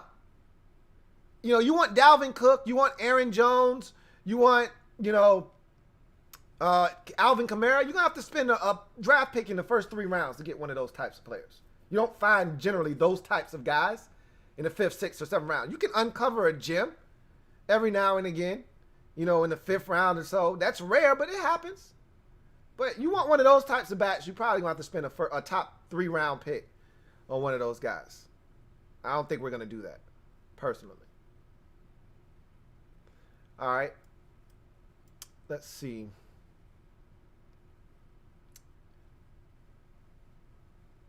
Got another super chat. This one is from Metaphor. Thank you for tripling up, Metaphor. Greatly appreciate you. My man Metaphor writes, Watson for first, 2 seconds, and Sweat or Terry. No. I'm not giving up any of my young, talented football players. I'm not doing it. I'm sorry. I'm not giving up Terry. If you gave up Terry, that's defeating the purpose of getting Watson. Now you don't just need 1 receiver, you need 2. And again, I told you where I draw the line, and 1 first and 2 seconds and Sweat isn't a bad deal. I'm not interested in trading any of my young defensive talent. I'm not really. Look, we don't have a lot of A players on this roster. That's been the problem in Washington for far too long, is we don't have enough A players. If I'm the Texans, I want an A player in this deal. If I'm Washington, I'm not even entertaining giving up any of my A players. And I get it. It's for the quarterback position, you doofus. What are you talking about? It's the most important position in sports. I get it. I understand that. But what I'm telling you is, if this defense is as good as I think it could be in 2 years from now,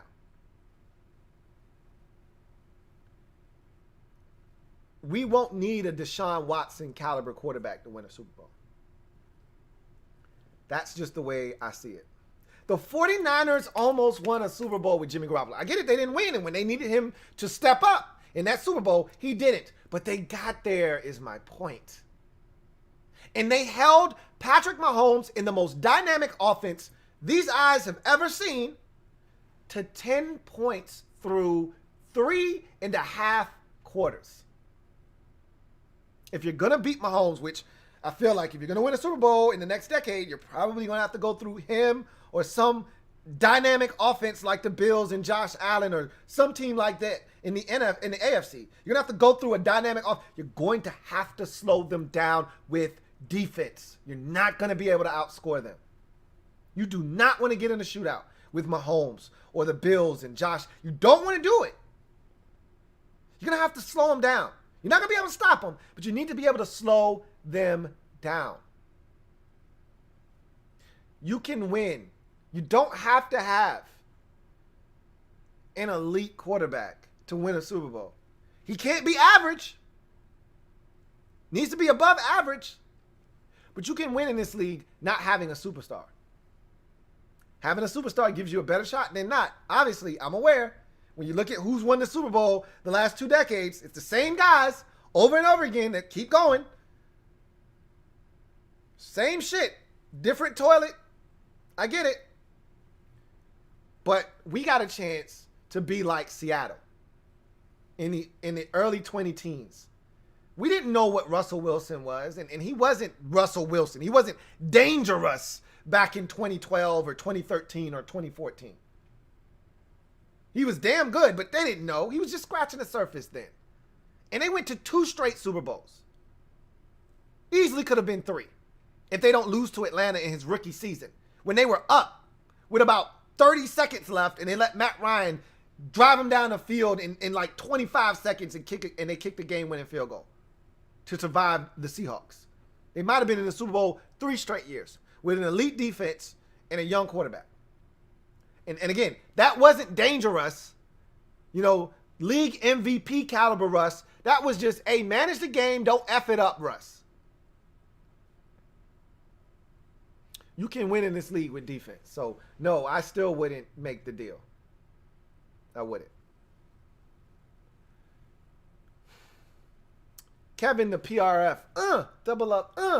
Thank you for doubling up. Kevin the PRF. Greatly appreciate you. As always, Kev, who writes, what's your opinion of Pitts? I wouldn't hate trading up a few spots if available to pair him with Thomas on 2 tight end sets. Boost pass game, run game, and that elusive 2-point conversion. You're damn right. You want my brutal honesty? If you told me, hey, Lou, y'all taking an offensive player in the draft, who you want? It's Kyle Pitts. It's Kyle Pitts. That's the guy that I think takes our offense from 26th in the league. You know, we're going to add a receiver, so that's going to help too. It's not going to just be Kyle Pitts.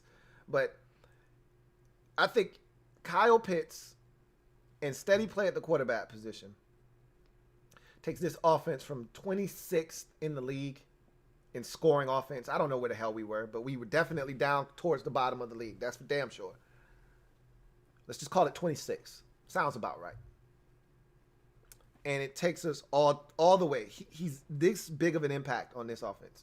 And tight ends are in vogue. And in our offense, the tight end has a big role. It would take us all the way to 16. Top half of the league in scoring.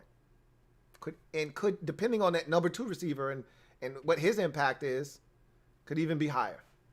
I think Kyle Pitts in the tight end position and upgrading it with a guy of that caliber is single-handedly the biggest thing we could do to take this offense from where we are to where we want to go.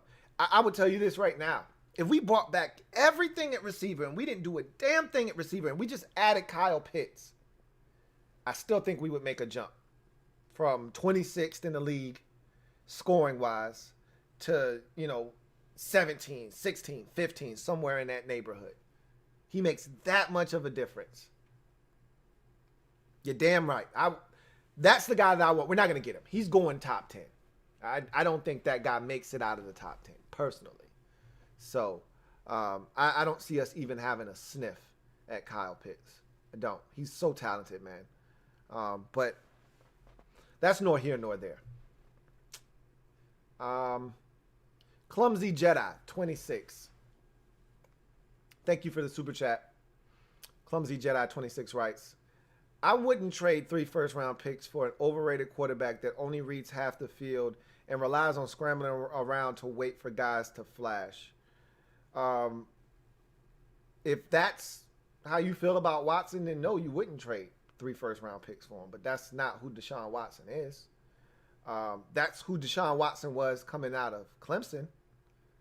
That was my knock on him. That's why he didn't go in the top 10, because I think a lot of people felt the same way about Watson. He's a half field read guy.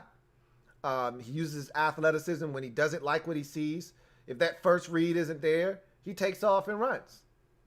He's evolved as a quarterback. And if that's what you think he's out there doing, then you're sadly mistaken, because he can read NFL defenses and he can get through his progressions. He's a full read the field quarterback. And I personally, and even if you told me he's a half read guy, so what? So what? If you read the right half of the field and you know what the defense is in, Kirk Cousins was a half read guy, half field read guy. He was only reading half of the field. He cut the field in half. That's what Sean McVay told him to do. Cut the field in half. Work the side that you think you've got the advantage on. If you know what they're in pre-snap, work that side of the field. Who gives a shit? That's what we watch quarterbacks do on a weekly basis. Cut the field in half. Work the first side of the field. There's a guy on the backside wide that's open. Well, they're not working that side of the field.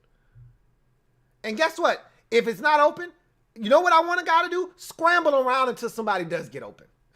That helps a lot. So, yeah, I would trade 3 first-round picks for Deshaun Watson, even if that's how you feel about him. If that's how you feel about him, you shouldn't. But that's not who he is. But he's already proven. If reading half of the field and scrambling around till somebody gets open leads you to lead the league in passing yards, sign me up. I want one of those guys. Hell, I'll take 2 of them. Thanks. Put them right in the cart. I'll see you at checkout.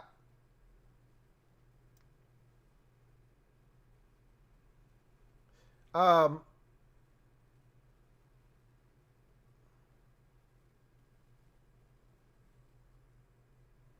see, I got another super chat here from JDSG. Thank you for the super chat and doubling up.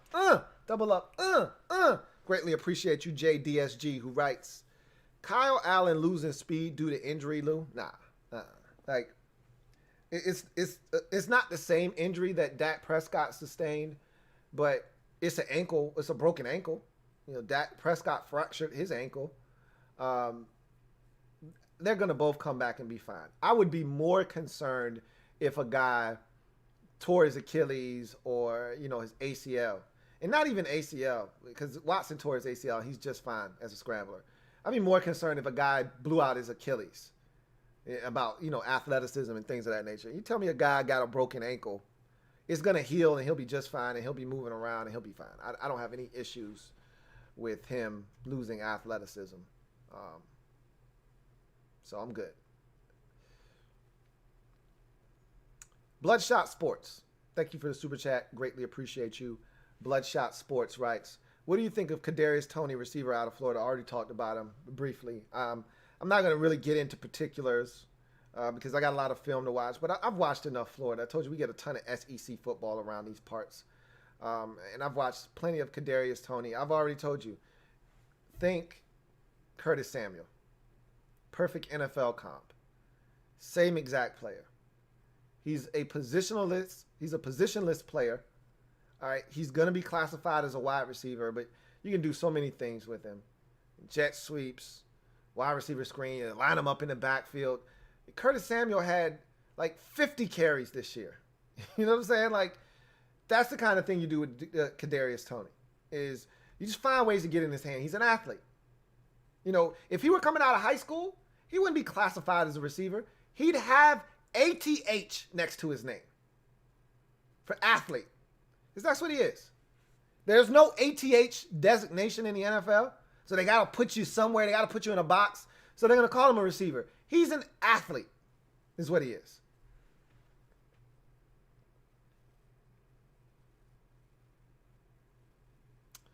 Let's see if we got any more super chats. Got another super chat here from Kerry Williamson. Really appreciate you, Kerry. I think you might be struggling with the super chat. See what you're trying to do over there. Really appreciate you, though.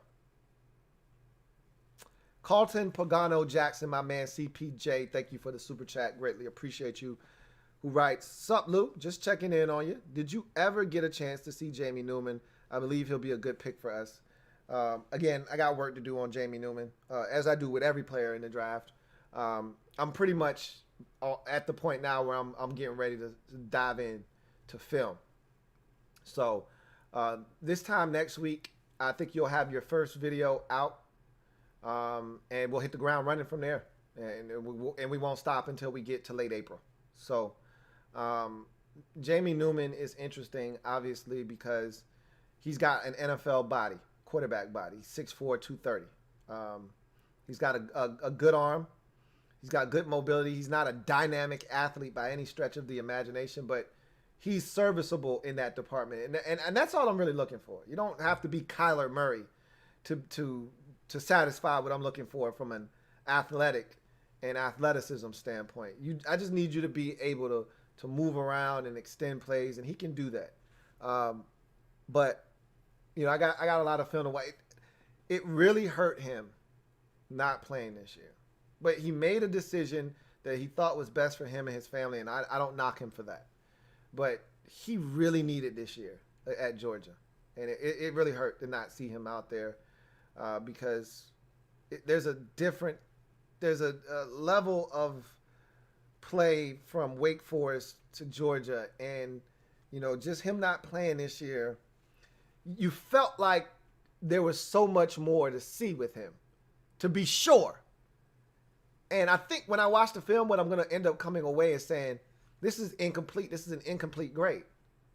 I needed this last year, whether it was at Wake Forest or at Georgia. I needed this last year to really have a full determination on what he is as a quarterback.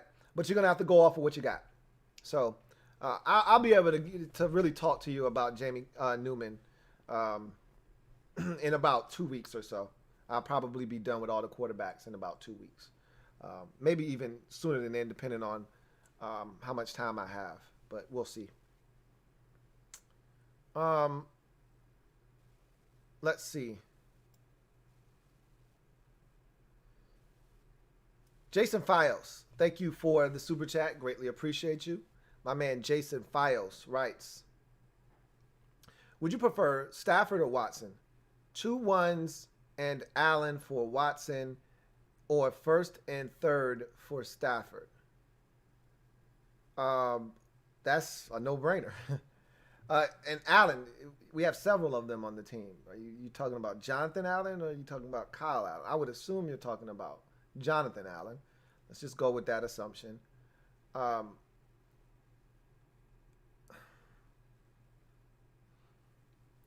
don't think they're interested in trading Jonathan Allen. If you're asking me, would I trade Jonathan Allen? Yeah. He'd be one of the few guys I'd be willing to part ways with. And that's no knock on Allen, because I love him and I want him here. But if you just told me it was going to take two 1s and Jonathan Allen, hell yeah. I'd do that shit in a heartbeat. You could slide in Tim Settle, or you could start Matt Ioannidis and keep the party going. Yeah, hell yeah, I'd do that shit in a heartbeat. I want Watson more than I want Stafford. It's not even debatable. But Stafford is more affordable. So, Stafford becomes the guy that you pay attention to the most, because that's the guy that's the most attainable. But that's not even a question. I definitely take Watson for 2 1s and Jonathan Allen. But they're not looking to do that. And I don't blame them for not wanting to do that. But I would do it in a heartbeat, personally.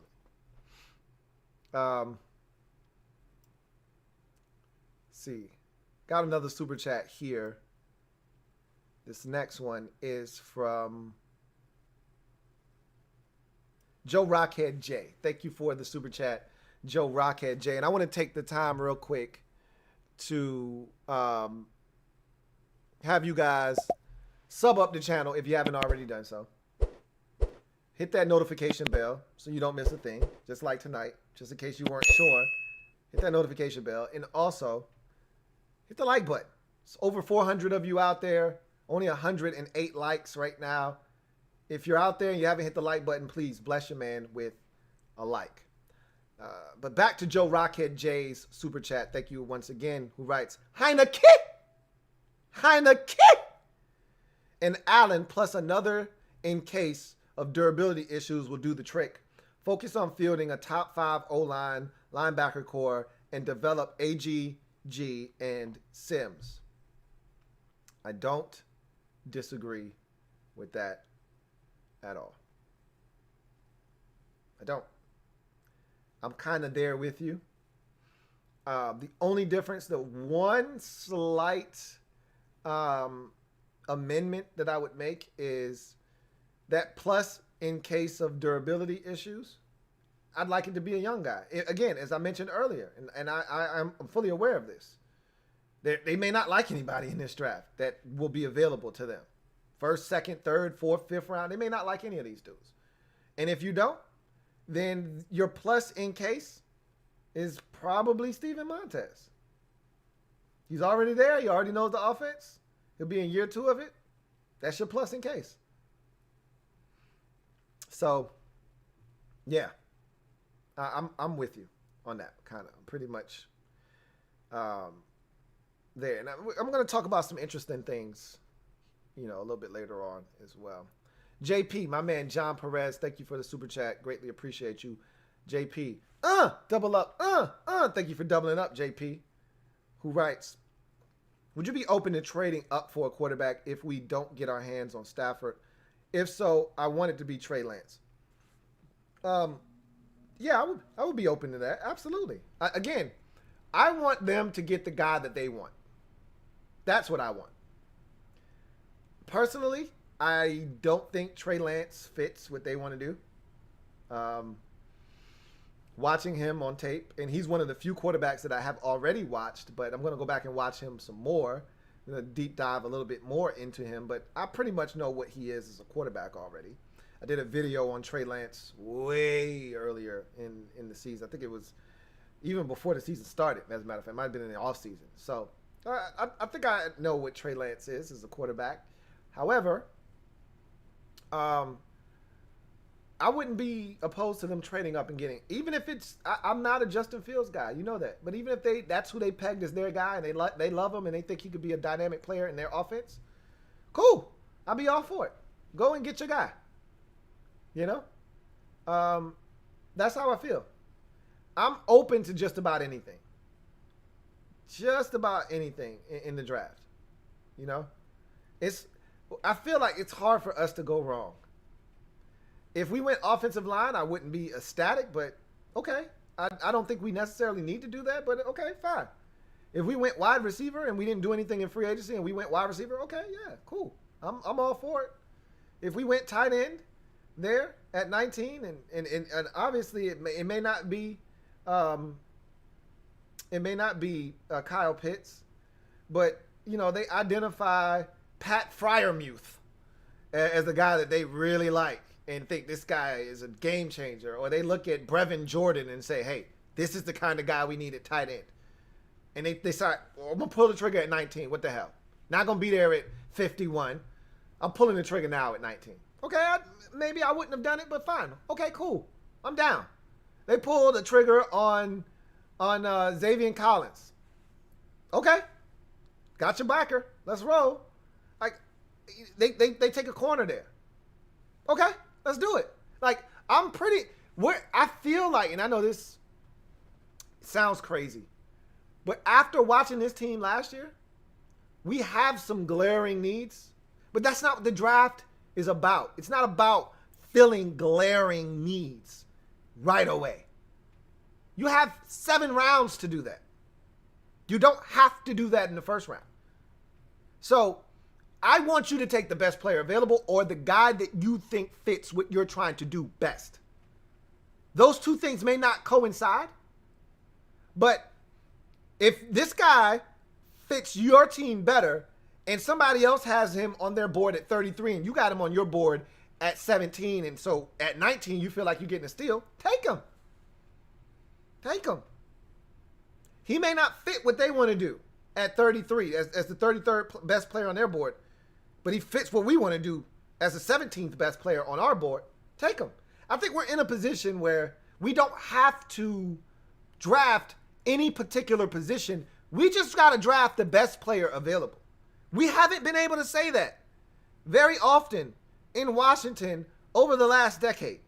It's usually been really pointed as to where we need to go. Hey, we really need one of these. Not now, like right now. I don't think that's the case this year. I really don't.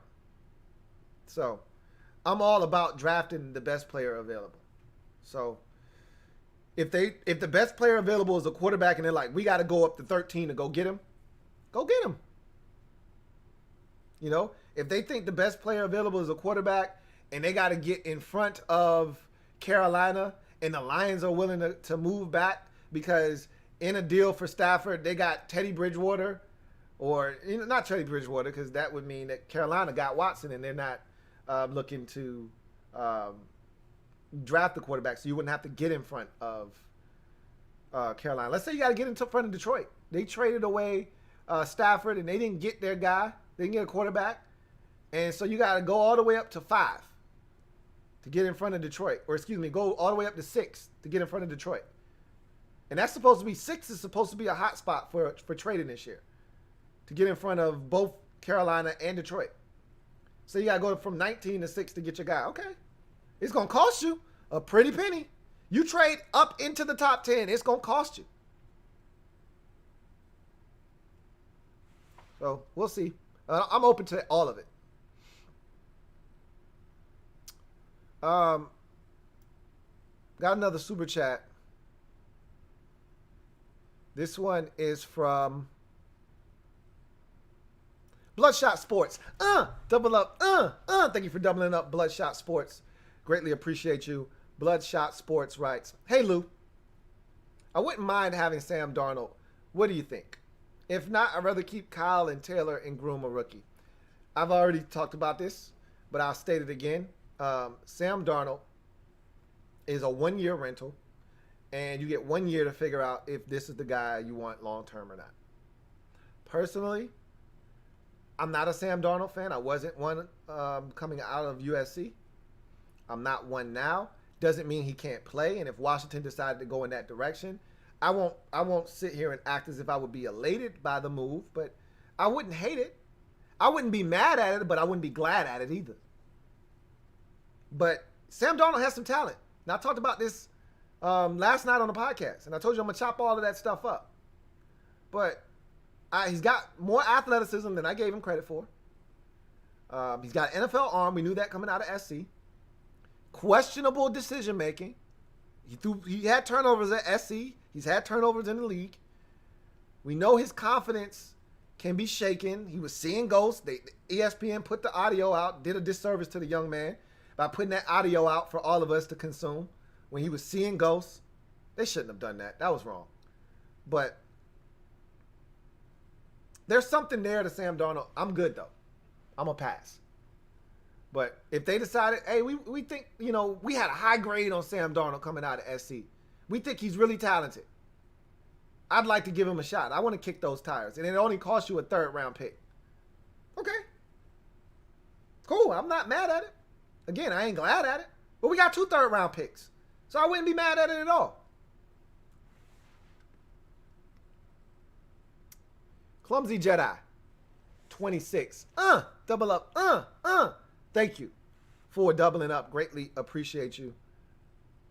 My man, Clumsy Jedi 26 said, what are your goals for this team this offseason? I'm going to talk about that later on tonight. I think that they're clear goals. They're attainable goals. I'm not one of these people that are talking about Super Bowl next year. I'm always a realist with you guys, even when you don't want to hear it. And I'm not always right either. Sometimes you guys are right, and I'm wrong. And usually when it's egregious, that's when I offer up a double O. But for the most part, I keep it real with y'all. No, not the most part. I always keep it real with y'all. Now, it's not always right, like I said, but it's how I feel. And I'm going to tell you what I think we should be what I'm looking for. I told you I'm not speaking for y'all no more. What I'm looking forward to this offseason and the things that I think we need to do to continue to try to become a complete football team and organization. So thank you for that super chat, Clumsy Jedi 26. Malik Ross, thank you for the super chat. Greatly appreciate you. My man Malik Ross writes, what about this option if the chips fall this way? Matthew Stafford gets traded to San Francisco, makes Jimmy G available. Interesting. Love the channel, Lou. Keep it up. So you didn't watch the podcast last night, and that's fine. I'm going to chop it up. And I talked about Jimmy G. Jimmy G's getting released this offseason. I'm not going to go into particulars because I did that on the podcast, and I'm going to chop it up, and I want you to watch. But Jimmy G's going to be available more likely than not. The only way, and I said this on the podcast, and I'll say it here briefly, the only way Jimmy G isn't available, to your point, is if they don't get someone to replace him. They're not going to just cut Jimmy G loose and have no other option. But if they get something out here, Watson, Stafford, something that they view as an upgrade, Jimmy G's as good as gone. And that includes the draft. They find a guy in the draft that they love. Jimmy G could be as good as gone. Either way, I'm not interested in Jimmy G. Let me just say that. I'm good. So there's that. Thank you for that super chat, Malik Ross. Jason Files. Double up. Thank you for doubling up. Jason Files writes, so what would it take to get Watson? How much would you give up to get Watson? I already told you. I've said this before. He demanded a trade. First of all, I didn't think he was getting traded. I said that, and I offered up a double. And I told you when he gets traded, I'll offer up a double up. I still, there's this outside chance that he doesn't get traded because I told you guys from the jump, he doesn't have any leverage other than he doesn't want to play for the Texans. So what? So what? You don't want to play. You're under contract. I own your rights. If you don't want to play for us, you play for nobody. They could play hardball if they want. Theoretically speaking, that doesn't do anyone any good. As a franchise, you never want to hold a guy hostage. If he doesn't want to be there, why would you want a guy that doesn't want to be there? But technically speaking, if they said, this is the price, this is where we start, and the price only goes up from there and nobody meets it, I'm not trading. I'm not giving him away just because he wants out. He's got two options. Either you can show up or you can not show up. And if you don't show up, that comes with a price tag. One that he's not trying to pay. And as the CBA clearly states, and I've already, laid all of this out for you on the podcast, you don't get to waive these fines anymore. The league has mandated in the CBA that if a guy holds out that is under contract and you accrue fines, you must pay those fines. In the past, prior CBAs, when a guy holds out and the team and the guy come together and they sing Kumbaya, they say, don't worry about those fines. You're good. That you can't do that anymore. If a guy accrues $2.5 million worth of fines, he's got to pay $2.5 million to the team. There's no getting around that. So, in essence, what I'm telling you, and Adam Schefter laid it out again today, but I've been talking about this before this thing got real. Like, the Texans hold all the cards. They control this whole scenario because they don't have to do anything. They don't have to do anything. This isn't the old CBA where if a guy holds out, he's got leverage, he can play hardball. He can't do anything. If they say, hey, Deshaun, look, man, we fielded some calls. None of these offers were serious. We're not giving you away, dude. We want you here. And he's like, I don't want to play here. Well, okay, we hear you, but what we're telling you is you don't have a choice. You can retire. But if you unretire, we still own your rights. So you can do whatever you like, man. But we're just telling you, we're not trading you. Sorry. Nobody's really offering us what we're looking for. As far as what it's going to take,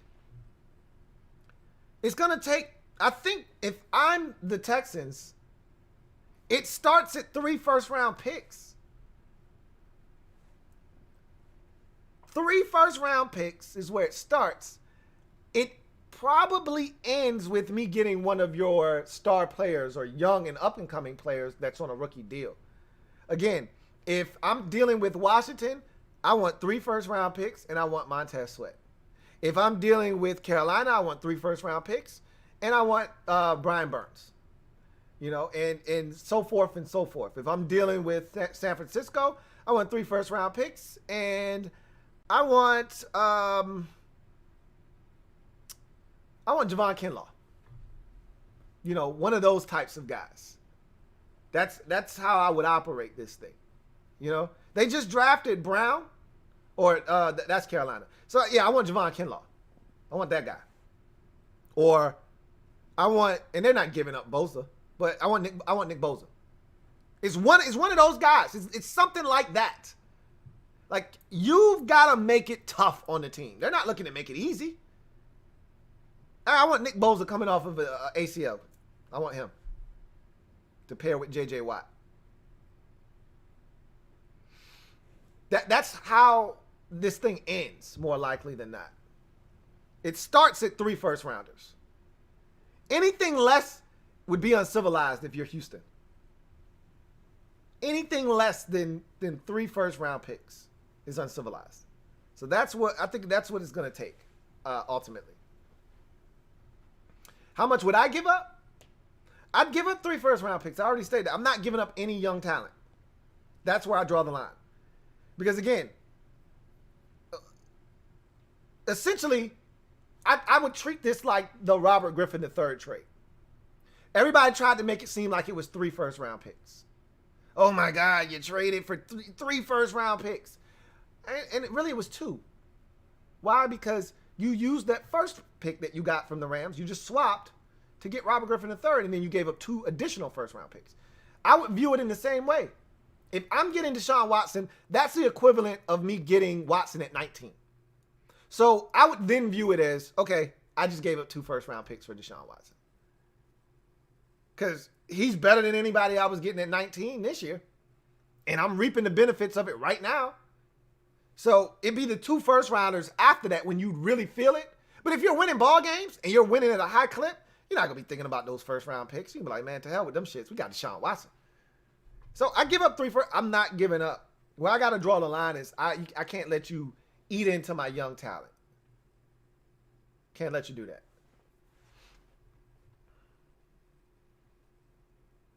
King of the North, thank you for, I think we tripling up at this point. King of the North, definitely, double up, I'm not sure if it's doubling up or tripling up, but we'll do both. Thank you, King of the North, who writes, Derek Carr being mentioned in the chat. Go ahead and put the kibosh on that for me and everyone in the back, Lou. Big hell no. Yeah, I second that. Big hell no for Derek Carr. And he's not going. How many years running have everyone been trying to run Derek Carr out of Oakland and now Vegas? He's not going anywhere. What are the Raiders going to do at quarterback?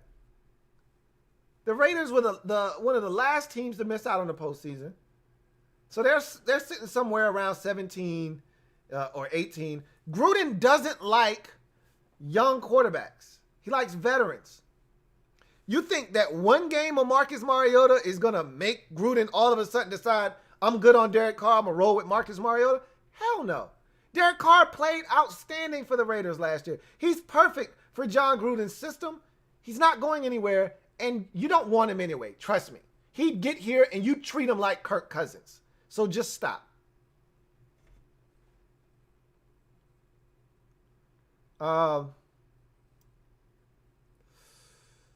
See if we got any more super chats. Got one here from Kevin the PRF. Thank you for tripling up, Kevin the PRF. Greatly appreciate you, my man Kev. Writes, no one is talking middle linebacker. We need a starter there, and reading the free agency list is as exciting as IKEA furniture instructions. We're going to talk about middle linebacker, man. I've already told you, if you're looking for middle linebacker at the free agency store, I'm telling you right now, it's an in and out trip. It's in and out. You go in there, you say, hey man, where's your middle linebackers? They say, oh yeah, it's all the way in the back on the left. All right, appreciate it. And you get back there and the pickings are just as slim. You go back there and it's not, you don't even stop. It's literally you walk in, you make that loop around, you just keep looking and you don't even touch nothing. You just walk back out. It's the equivalent of going shoe shopping. You know exactly what you're looking for.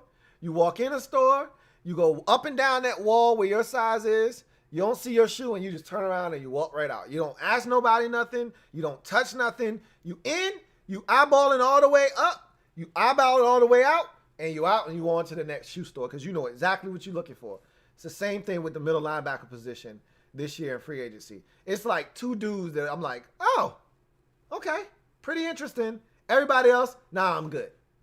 I already told you, you can find linebackers in the draft, especially this year. There are actually some quality guys at linebacker in this draft. Again, much like I say in most seasons with linebackers, you want something elite, got to act fast, all right, while supplies last. It's a limited quantity, okay? Elite level linebackers don't grow on trees.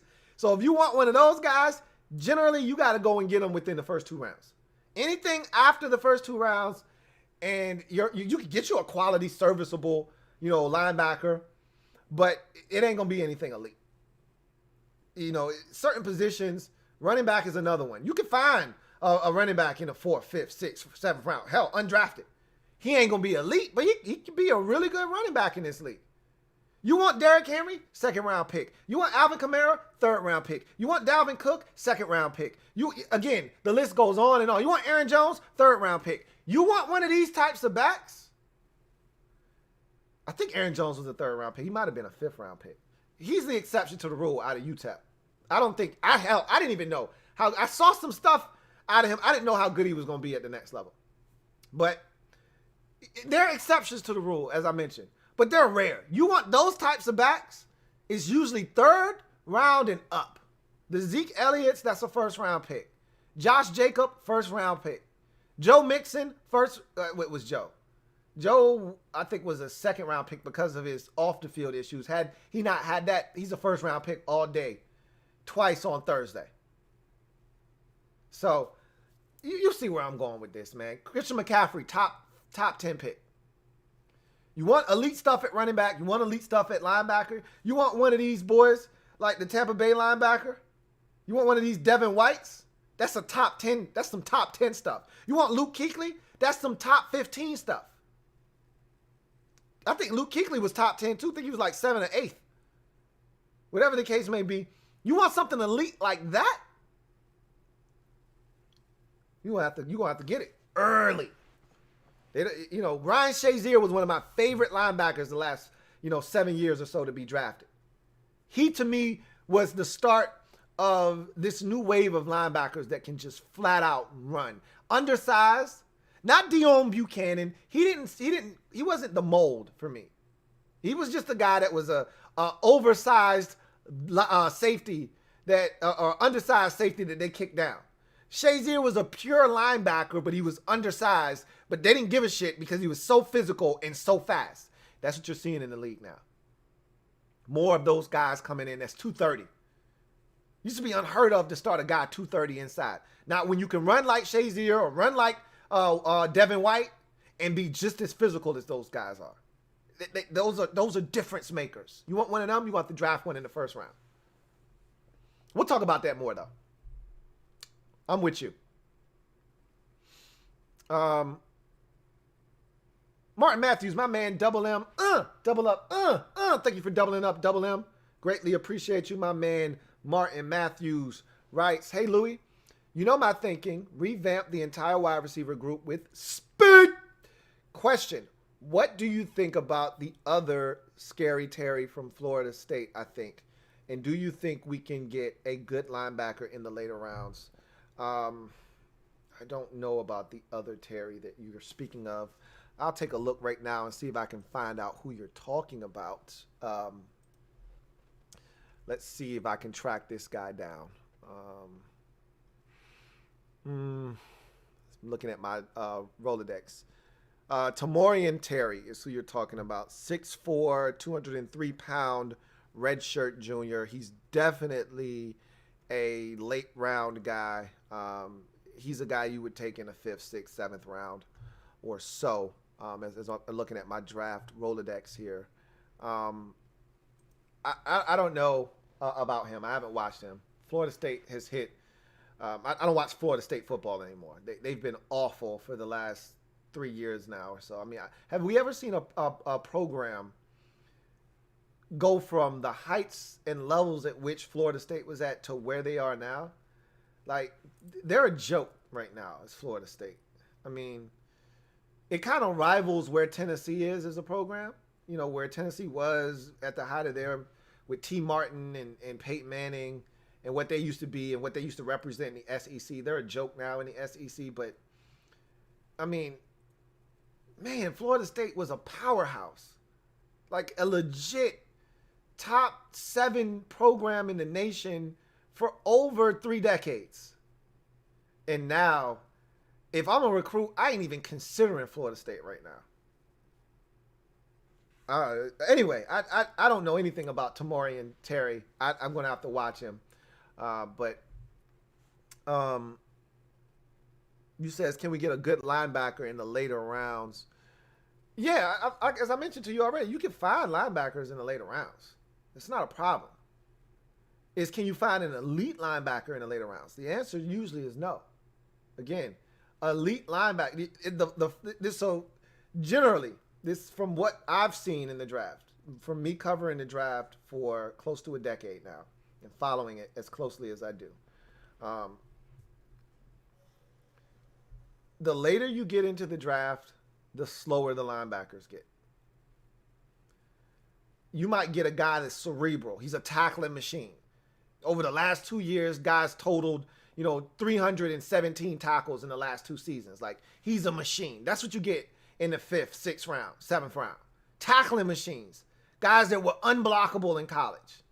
But he runs a 4.79. The Tyler Metakaviches of the world. Those are the guys that are around. The Scooby Wrights. Those are the guys that are around in the 5th, 6th, 7th round. The guys that were excellent tackling machines, but they can't run a lick. As you get from the 3rd to the 4th, you start to see that drop off. Now that's when the description of the linebacker starts to change from a see and hit, run and chase, type linebacker. You go from sideline to sideline. That's the first description. This guy's got sideline to sideline speed. That's what you get in the 1st and 2nd round. That goes from a run and hit, run and chase type of linebacker in the 3rd round. Still can run. Not as instinctual, though, right? But he can still run, but he's got flaws. Then when you get to the 4th and the 5th round, that run aspect starts to fall by the wayside. You don't hear the word run anymore. You don't hear sideline, or you don't hear anything about speed. Now you hear downhill thumper. That's when you start to get into the 4th and 5th round. He's a downhill thumper. He's a mauler in the run game. Yeah, that's cool. Translation, he's slow as hell, but he's physical at the point of contact, and he'll come down and he'll hit you in your mouth. That's cool. As you get to the 6th and the 7th round, you get one or two things. You get the absolute best tackling linebacker. He's a machine. He tackles anything moving. He can't run a lick. Or you get the guy with red flags. He's talented as you can get, but you got injury concerns.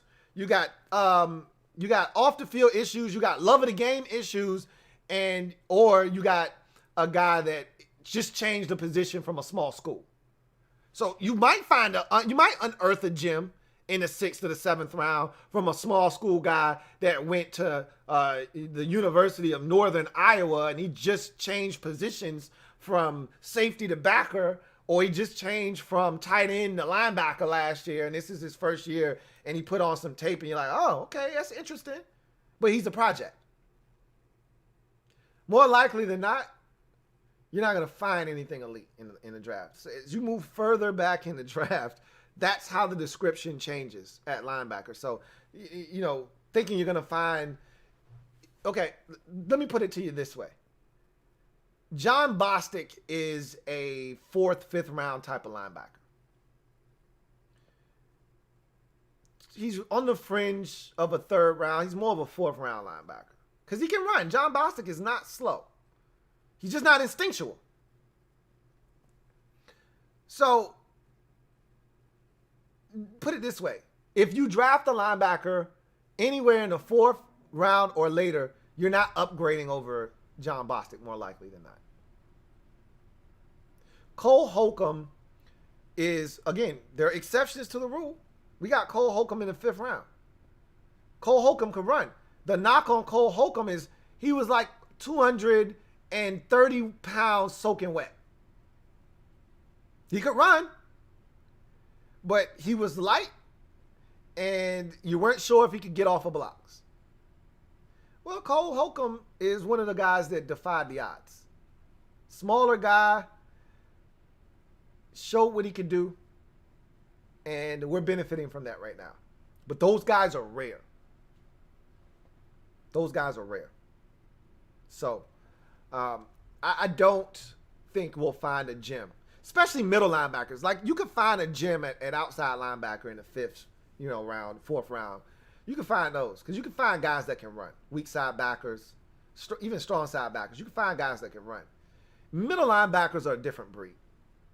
They're the captain of the defense. You expect a lot out of those guys. Generally, if you want a total package linebacker like that, you got to draft them early, especially inside. King of the North.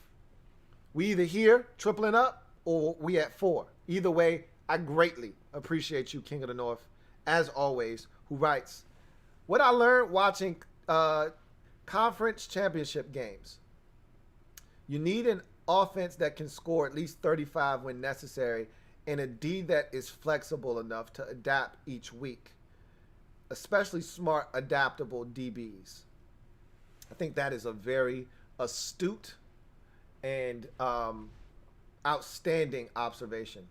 As a matter of fact, one of those um, observations I have down as well. So we were kind of seeing it the same way.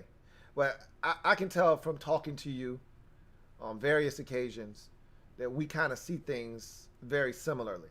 So it's not surprising that you see it that way, and I kind of have that same feel after watching Championship Sunday. That was one of the things I learned, and I'll talk about that here in a bit. Thank you for that super chat. You're spot on as usual, King of the North. Got another super chat. This one is from Metaphor. Thank you for your 7th. No, that was Rob U. Thank you for your, I think you at 5 now, somewhere in that vicinity. Really appreciate you, Metaphor, who writes, I don't know if you said, with Marty's Rip Kyle Smith gone. Yeah, I think we all acknowledge that. I tweeted out like crazy like 5-6 days ago when the report was first out there. Jason LaCamfora was like, just in case y'all didn't know, Kyle Smith is pretty much in the wind, just in case y'all weren't sure. So and we all expected that. You know, there was an outside chance when Marty Hurney was first hired. There was still this outside chance that, shit, you know, Kyle didn't even get a sniff, but he could be like assistant general manager. His title could be elevated, and, you know, he could still have a prominent role within the organization. But when they hired Martin Matthew, and we didn't know at the time when they hired Martin Mayhew, but when they hired Martin Mayhew, we thought he was coming in to essentially replace Kyle Smith. It was exactly the same title, essentially. You know, vice president of player personnel. Like, it's the same shit. We're like, well, damn. If we didn't know if he was going in, he's gone now. We didn't know the title, but that's the title he had in San Francisco. I don't think he's leaving San Francisco for a lesser title. Well, turns out he left Carolina. He didn't leave San Francisco for a lesser title, and they could have blocked him if they wanted to, if you weren't going to give him an advancement. So you knew he was going to have a title higher than that of vice president of player personnel. He got the GM job, and Marty Hurney is coming in as VP of player personnel. And again, or I think it's football operations. Either way, doesn't matter. The writing was on the wall when they hired not one but 2 guys, and everybody tried to justify it. Well, when you look around the league, technically we had one of the lighter staffed front offices, and teams have a ton of guys. That's good, fine and dandy. But everybody else isn't us. And Kyle Smith isn't trying to hear all that bullshit you're talking about. The man literally was the #1 guy in the organization last year in terms of the roster. Not just the draft. Everyone loves to point out that he was in control of the draft. He was in control of free agency along with Ron Rivera, of course. And Ron was in on the draft as well, but he was in control of all of it. Roster, from pro side of things to the college side. And then you tell me, I'm not only am I not #1 anymore, I'm not even #2. I'm #3? Well, shit, I might as well pack up my stuff and go. And he'll land on his feet somewhere else. But yeah, he's gone. He's gone. But we kind of all figured that.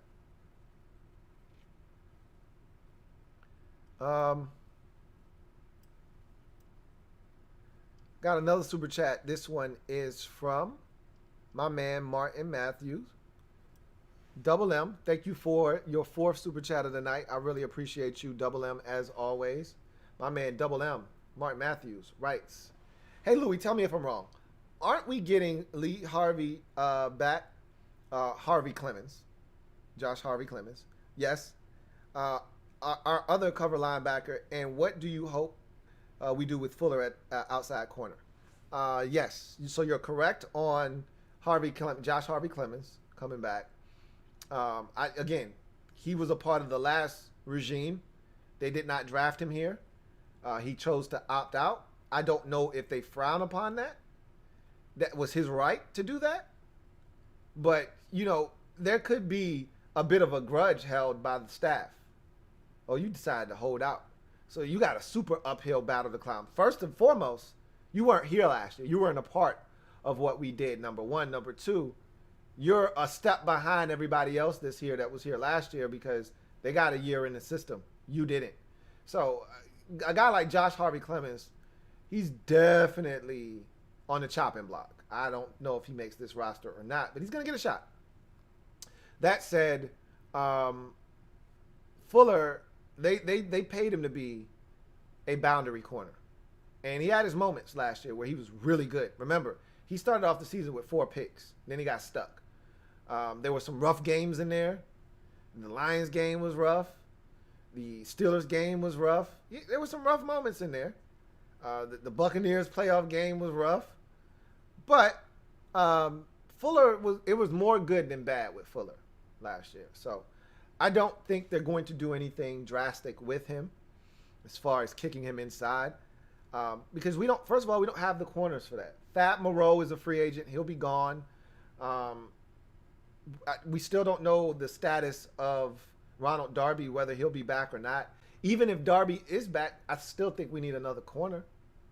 You know, whether that guy's a nickel or he's a boundary corner, we still need more depth at corner. That's another position I definitely expect us to be aggressive at. Not necessarily in free agency, although there is quite the crop of free agent corners this year that if they wanted to dip their toe in that, they could. I'm not looking to spend any money. Cornerback's one of those positions. I need cheap labor there. We just spent money on corner, and we may be spending more on Ronald Darby. Last thing I'm looking to do is invest in another corner. So I think that they're going to do that via the draft. That said, I think Kendall Fuller is going to start at corner outside until further notice. We'll see.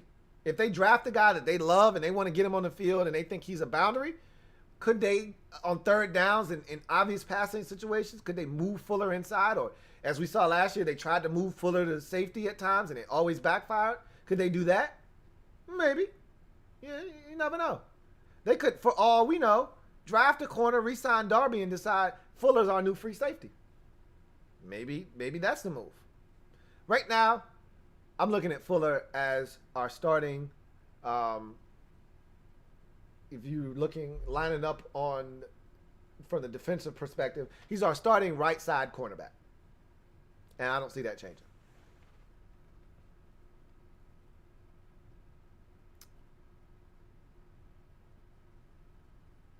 All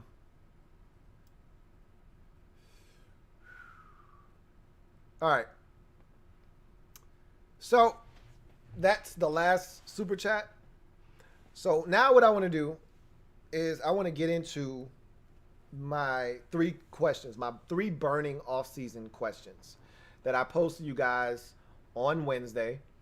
And I want to answer those. Before I do that, I want to take the time to implore you guys out there to sub up the channel if you haven't already done so. Turn on the notification bell if you haven't done that as well so you don't miss a thing. And hit the like button.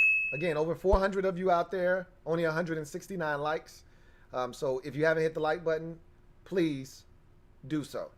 That said, I want to take a look at these questions and I want to knock them down one by one. So the first question that I asked you guys was, what did you learn about what we may be missing or need by watching Championship Sunday? Okay. What did you learn about what we may be missing / need by watching Championship Sunday? So I jotted down a few notes when I was watching the championship games in reference to what we are. And I can say this. One of the titles of the video is, how close are we? And I feel like Bruce Allen even bringing that up, right? Like, that's some Bruce Allen shit. How close are we? We're damn close, and it's a damn good culture. No, but seriously, when I look at this team, over the last 7 to 10 years, minus 2012, maybe 2015. I've looked at this team and I said, we're not even close, man. Like, we don't have one of those. We don't have that. Like, it's like watching a different game. I remember how bad I felt watching the championship games last year. Watching the Chiefs overcome, a 17-7 deficit in like the blink of an eye after the week previous overcoming a 24-0 deficit in a blink of an eye. And I remember watching them and saying, this doesn't even look like the same football I was watching for 16 weeks with Washington. And then I remember watching the NFC side of the bracket and saying, our defense doesn't look anything remotely close to what they're putting on the field in San Francisco. Like, again, it's like watching a totally different league that we're not a part of. I didn't feel that way this year.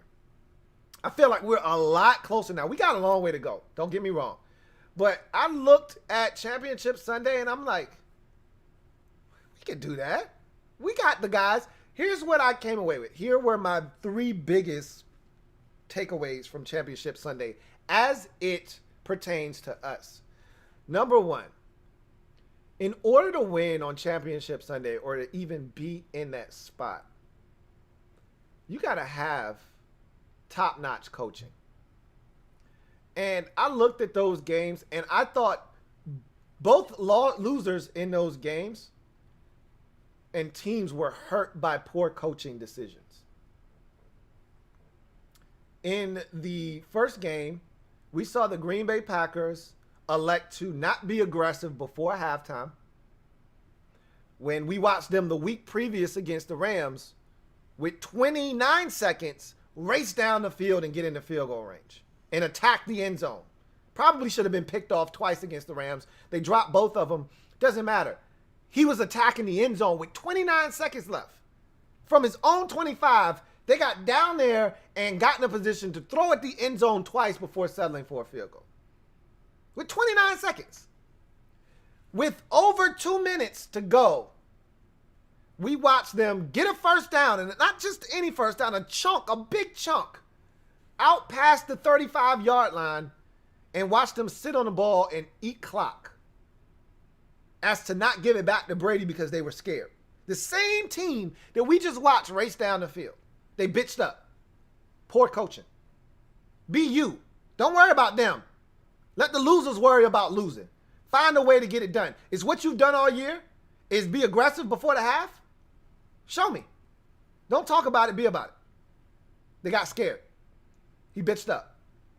And then at the end of the game, deciding to kick a field goal on 4th and goal from the 8, assuming you're going to get the ball back when your defense hasn't shown you the ability to get a 3-and-out stop pretty much the entire afternoon. The only stops that you really have are via turnovers. And you're gonna kick off the football to Tom Brady and expect to get it back? Good luck with that. 2 really poor coaching decisions by Matt LaFleur, and it cost his team. Now, were they going to win the game? I don't know, but he damn sure didn't help give them a chance with those decisions.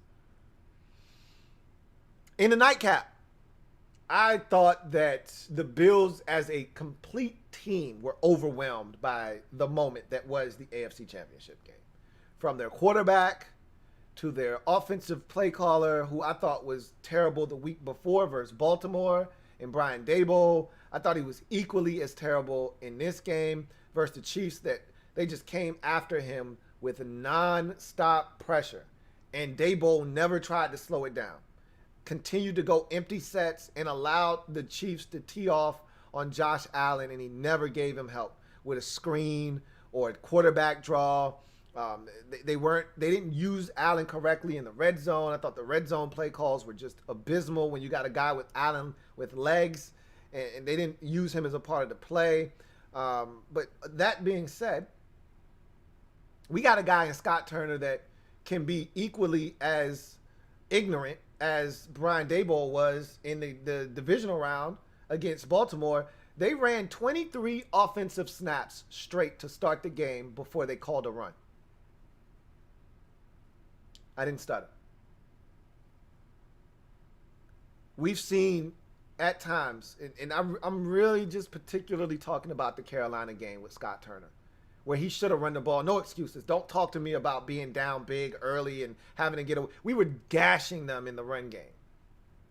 They played at 3-3-5 college football defense with light boxes. That's why Antonio Gibson was gutting these boys.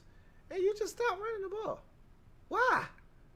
That's the kind of shit that gets you beat in the playoffs, when you don't understand and have a feel for the game. I thought Scott Turner was outstanding this year, contrary to popular belief. I just thought he struggled in that particular game. And there are times where he doesn't have a feel. But he was a first-year coordinator. That happens. I didn't expect that from Brian Daboll.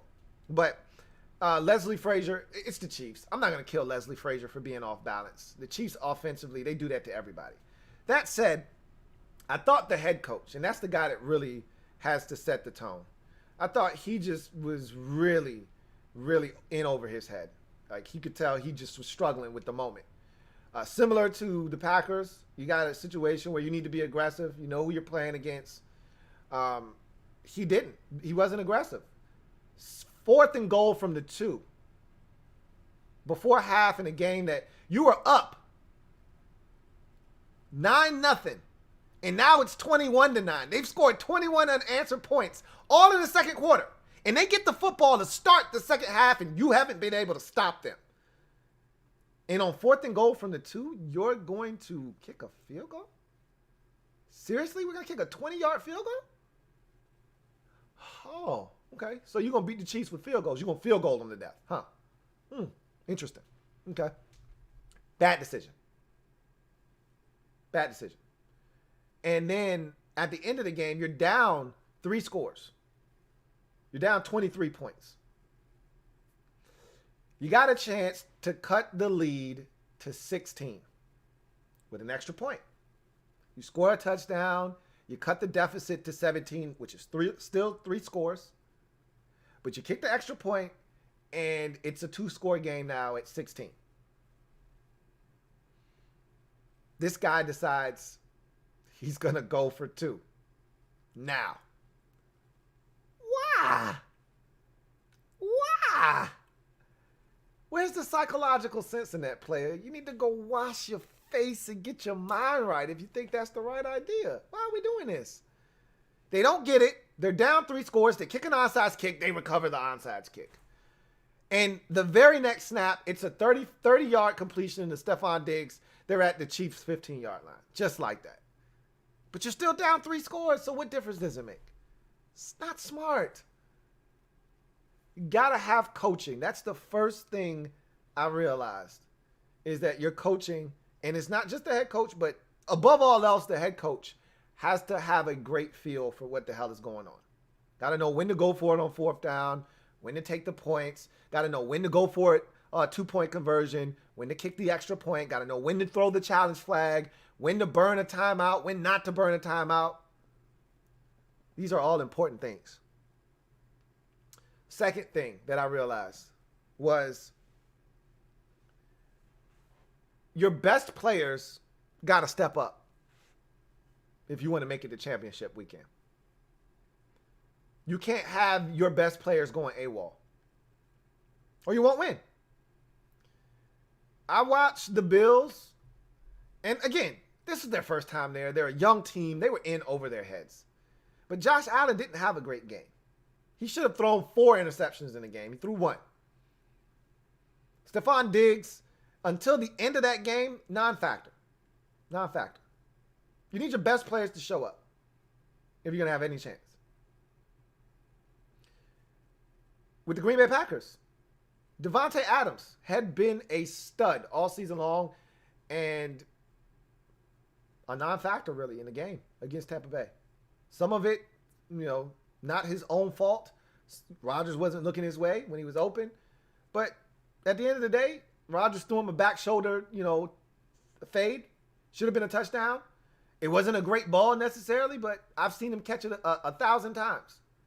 He dropped it. They ended up having to settle for a field goal. You need your best players to step up in the biggest games. How about the defense? They got 3 interceptions out of Brady. That's massive.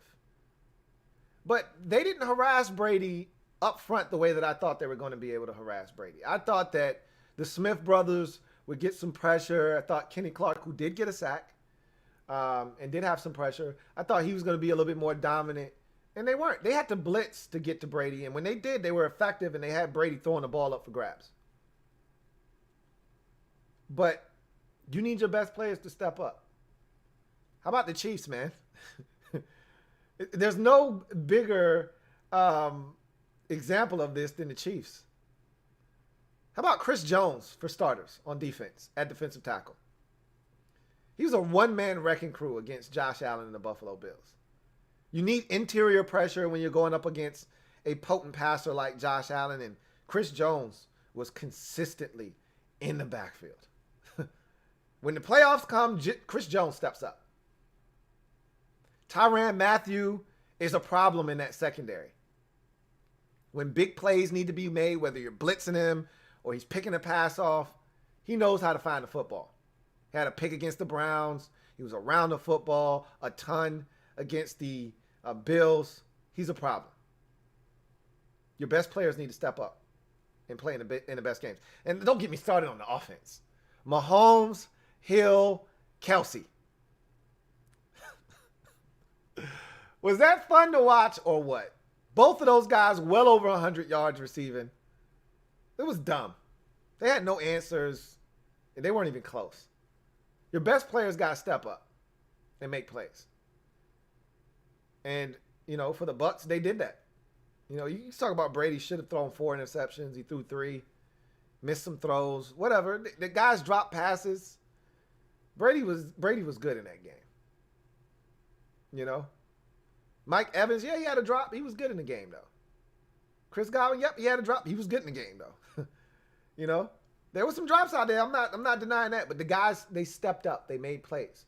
They had a rookie receiver that I thought we should have drafted out of Minnesota. He drops one on a third down, and then he catches a hell of a grab on a third down. And just like he had done the week before, hell of a catch on a third down, a big play. And then on the biggest play of the game, he draws pass interference, which locks it up for the Bucs. And he's not even a big-time player. Scotty Miller. He didn't get many targets in the game, but when his number was called, he ran right past Kevin King's ass, scored a touchdown. Your big-time players. Scotty Miller's been a deep threat for Tom Brady all season long. Scotty Miller is probably averaging right around 20 yards a catch. Doesn't have a bunch of catches this year, but when he does catch it, it's big time. Scotty Miller had over 800 yards receiving this season. I think he only had 49 catches. He's been big time. I look at our roster and you know what I said? We got the guys. Unlike past years where I watch these teams and I'm like, we don't even have a guy that resembles anything like that. I watched these games and I said, we got one of those.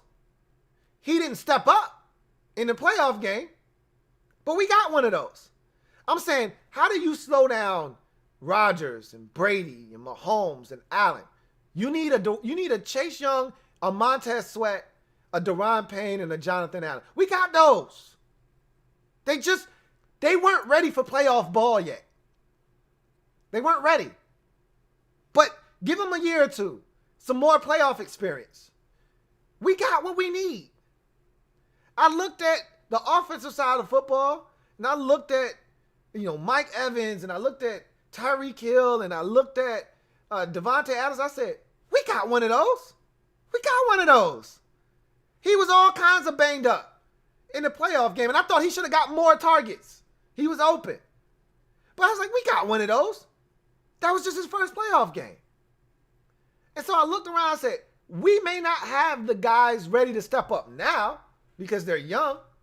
Like the Bills weren't ready for that moment. They were young. They weren't ready. But I said, we got the stuff we need. Antonio Gibson could be a difference maker. J.D. McKissic could be a difference maker. I think we got the stuff. It's just not ready yet. So I'm excited about that. Chase Young didn't step up against Tampa Bay. And then lastly, and this is what my man King of the North was speaking to. This is my last observation. In order to play on Championship Sunday, you have to have explosive capabilities on offense. It's okay to go on 13-play drives and have that be the way you move the football. I have no problems with that. If that's how you move the ball, cool. But come playoff time, if you don't have explosive capabilities, you're going to get got. Because the likelihood of you sustaining 13-play drives in the playoffs against good teams, slim and none. Something's going to go wrong. A batted ball, a dropped pass. They decide, you know what? To hell with this shit. It's 2nd and 6. He's moving the football. I'm going to heat his ass up right now. Next thing you know, you don't see it coming. 8-yard sack, 3rd and 14. Well, that drive's over. Had some shit going. That shit's over now.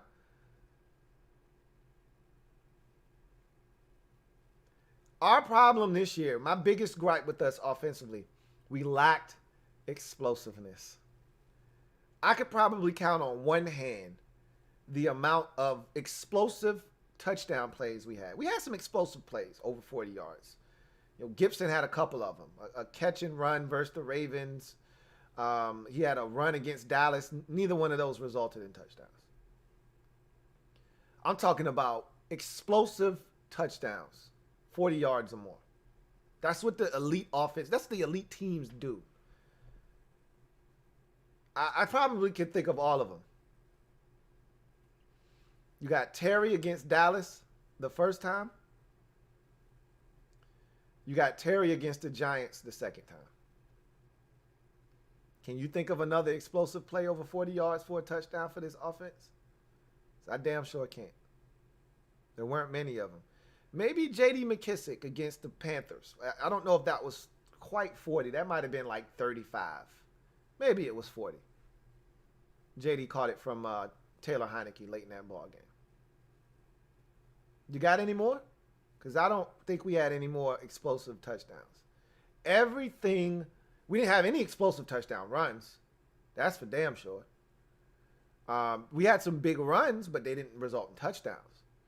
Everything we did this year was methodically done. We weren't looking on 2nd and 8 to pick up 38. On 2nd and 8, we were looking to get 4 to make it 3rd and 4 so we can convert. On 1st and 10, we were looking to get 5. On 2nd and 5, if we could get 7, cool. But if we got 4, we were perfectly fine with that because it was 3rd and 1 and we were going to put Peyton Barber on the field and convert it. That was our offense. Matriculate the football down the field and hope that it ends in a touchdown. But if it doesn't, we'll take 3. That's how you end up scoring less than 30 in 15 of 16 ball games this season. We scored over 30 points one time, and that was Dallas on Thanksgiving. Coincidentally enough, we didn't score 30 not a single time this season.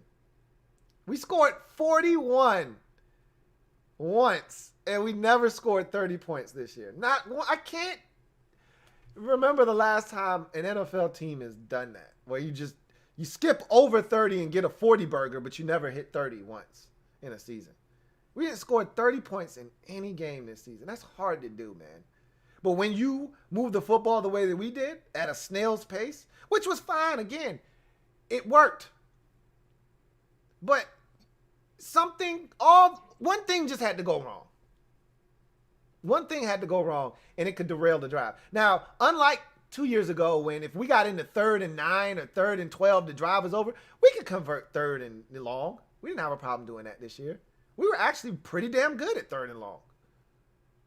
But you don't want to put yourself in that position. And, 3rd and long for us, 3rd and 12, the Chiefs on 3rd and 12, they might get 37. They might score a 62-yard touchdown. On 3rd and 12, we get 15 and move the sticks. And then we do it all over again. 5 on first down, 4 on first down, 3 on second down, 3rd and 3, convert with a 4-yard gain on a shallow cross. Move the sticks. I watched those 4 teams, and the one thing they all have in common is at any time, at moment's notice, it could be a 68 and out of the gate for a touchdown.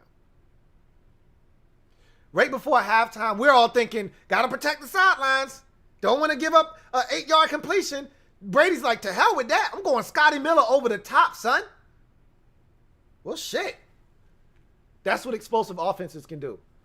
At the blink of an eye, MVS down the sidelines, Aaron Rodgers in the end zone, touchdown, 69 yards. Different ball game. Chiefs, Tyreek Hill, at any moment's notice, catch an underneath pass and turn it into a big game. Mecole Hardman just muffed a punt. You know what they do? Hey, Mecole, come get this end around. 50 yards later, they're at the 7-yard line. It was just 9-0 30 seconds ago. Well, that shit's over with now. It's 21-9. You blinked twice. You missed it. And the Bills are the same way. They can go explosive on you in a heartbeat. So that was the last takeaway for me, was like, man, we got to get more explosive. And we will this offseason. We will. We'll add speed. We'll add some dynamic play. But most importantly, you got to find a solution at the quarterback position. And that takes me to my next question that I posed to you guys, which was the 2 biggest off-season needs. And for me, the first one, without a doubt, is quarterback. You have to be able to figure out quarterback. And I'm not saying you got to go outside of the roster to do this. It's for me, it's not find the answer at quarterback, it's stabilize it. Figure out what you're going to do. If the plan this year is to find out if Kyle Allen or Taylor Heineke could be the guy, let's do that. I'm all for it. If the plan is to aggressively attack and try to go get Watson or Stafford, and if you fail and swing and miss on both of those, and then you say plan C, plan A is to get Watson, plan B is to get Stafford, plan C is just roll with the 2 quarterbacks already on the roster, and Allen and Heineke, bring them both back because they're both free agents, bring them both back and draft a young guy as plan C. And then plan D is bring back Allen and Heineke and Alex Smith. Whatever the plan is, solidify the quarterback position this year. Might not be long term, but stabilize it.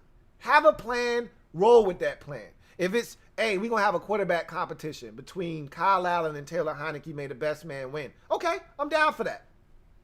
Let's see them scrap it out in an offense that they both know and see who's the best for the job.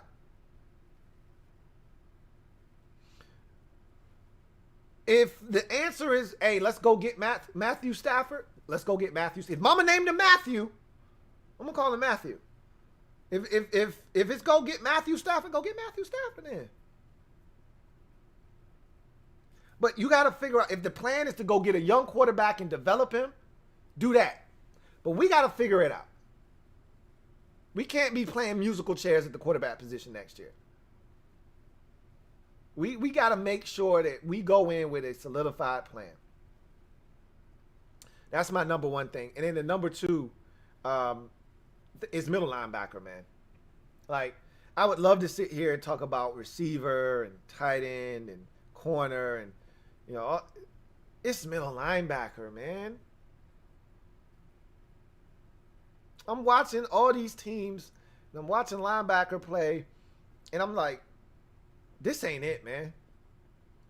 We ain't stopping the run consistently enough because of John Bostic, because of the linebacker play, specifically John Bostic.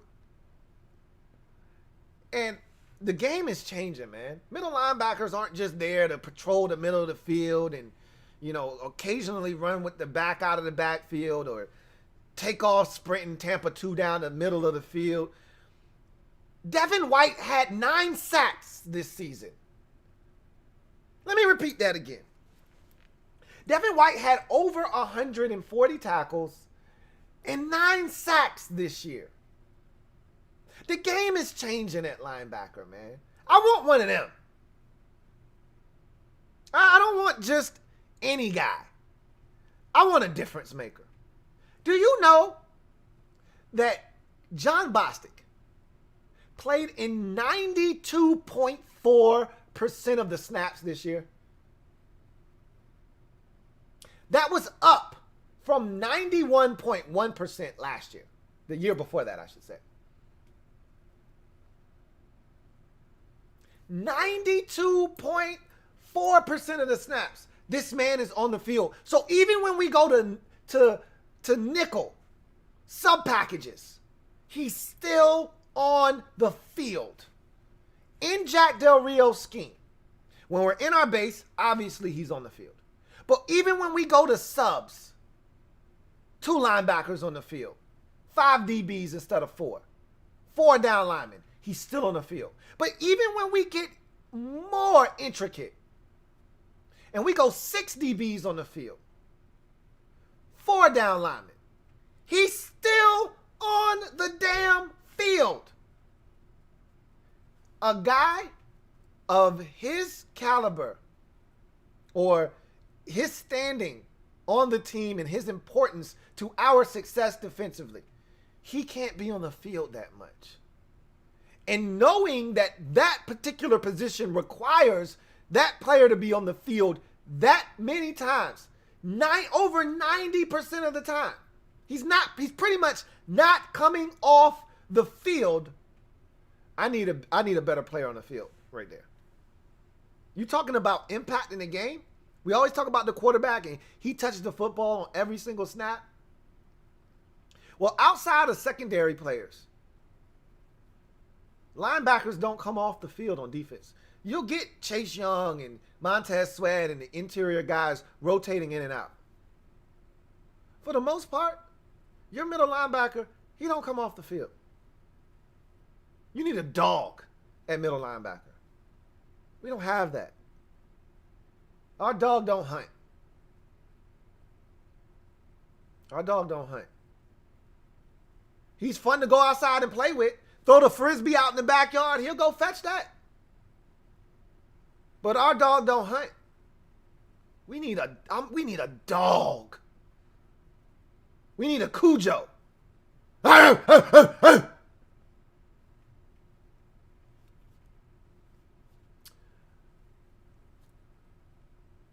My last question to you guys. Position you are most comfortable with now that you weren't going in to the season. So there were many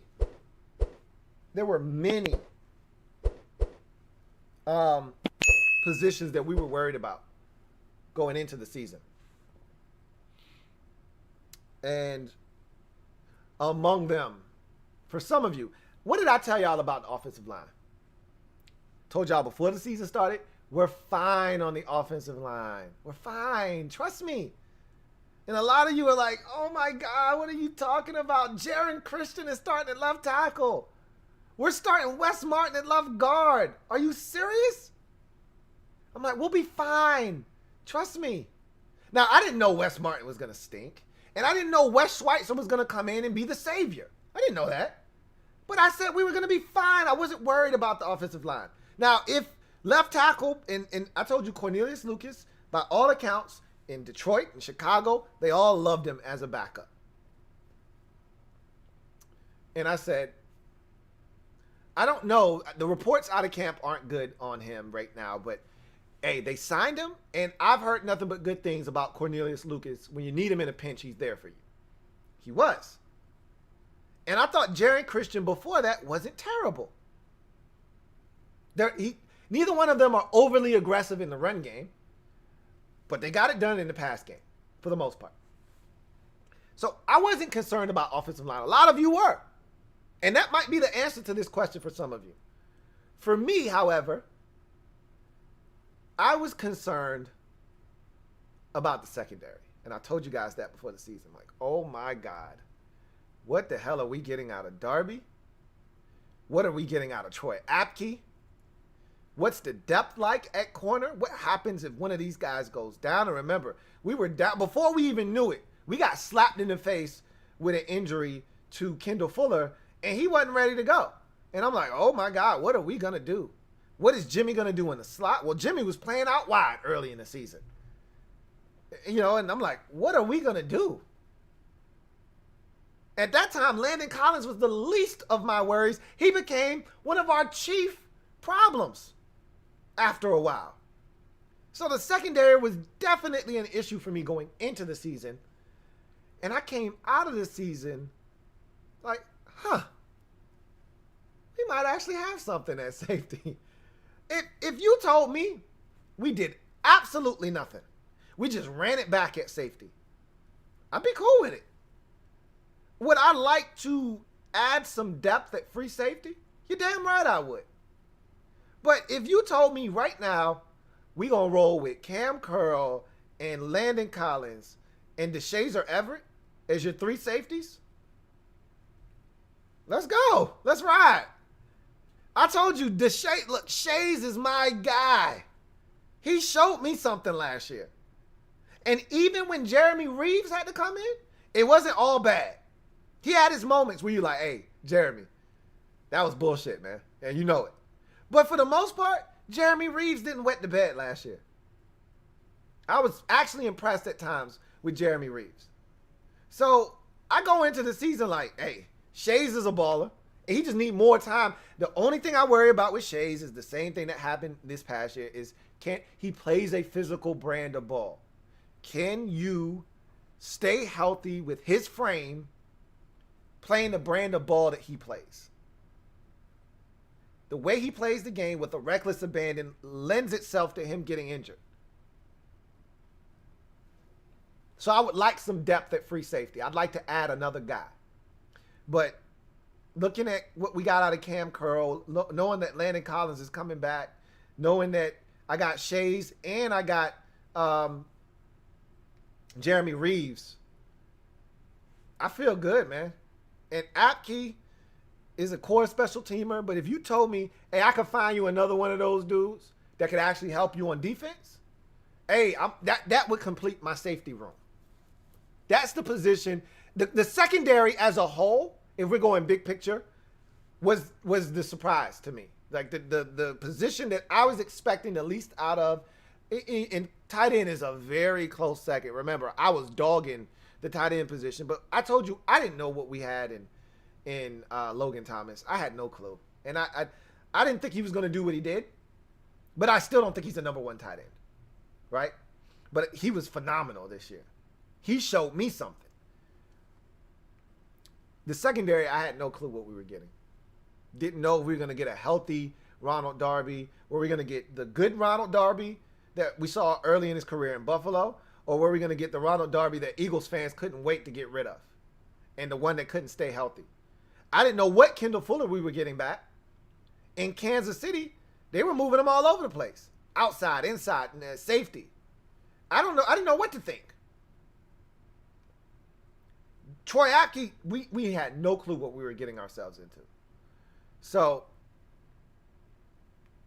I was impressed with the secondary, but more specifically the safety position, man. I really was impressed with them, and I think we got some dogs back there in the secondary. So I think I got a couple super chats, and we'll get out of here. All right, I got a super chat right here from Steve Losh. Thank you for the super chat, Steve Losh. Greatly appreciate you. My man Steve writes, good show tonight, Lou. It's been a breath of fresh air. Thank you. Ain't no doubt, man. I told you I wasn't going to abandon you guys. We still going to talk ball. We still going to talk about this team, and we're going to talk about the future because I think it's bright. I really do. There's so much to talk about. It really is. Got another super chat here from Barrett Downing. My man BD, thank you for the super chat. Greatly appreciate you. My man BD writes, respect, Lou. Great show. Thank you, BD. Really appreciate you as always. So with that, we've hit the 3-hour mark. Didn't even realize it, but time flies when you're having fun. So I thank you guys for joining me. As always, don't know what I do without you guys and your support. Remember, I am a Washington fan, etched in burgundy and gold. My Washington spirit will never die. Washington spirit will never fold. Until we meet again, hail to the Washington football team. I'm your man, Louie T. About to get out of here. I will see you guys next week. There'll be a video before then, obviously. Something for us to think about as we go into the Thursday show. So you'll get another video out of me next week at some point. But until then, enjoy your weekend. No football this weekend, so enjoy that. And I'll see you guys next week. I'll be chopping up those shorts of this video and the podcast, so be on the lookout for that. Stop by, drop a like, show some support. But in the meantime, until next time, you guys have a good one. Take care.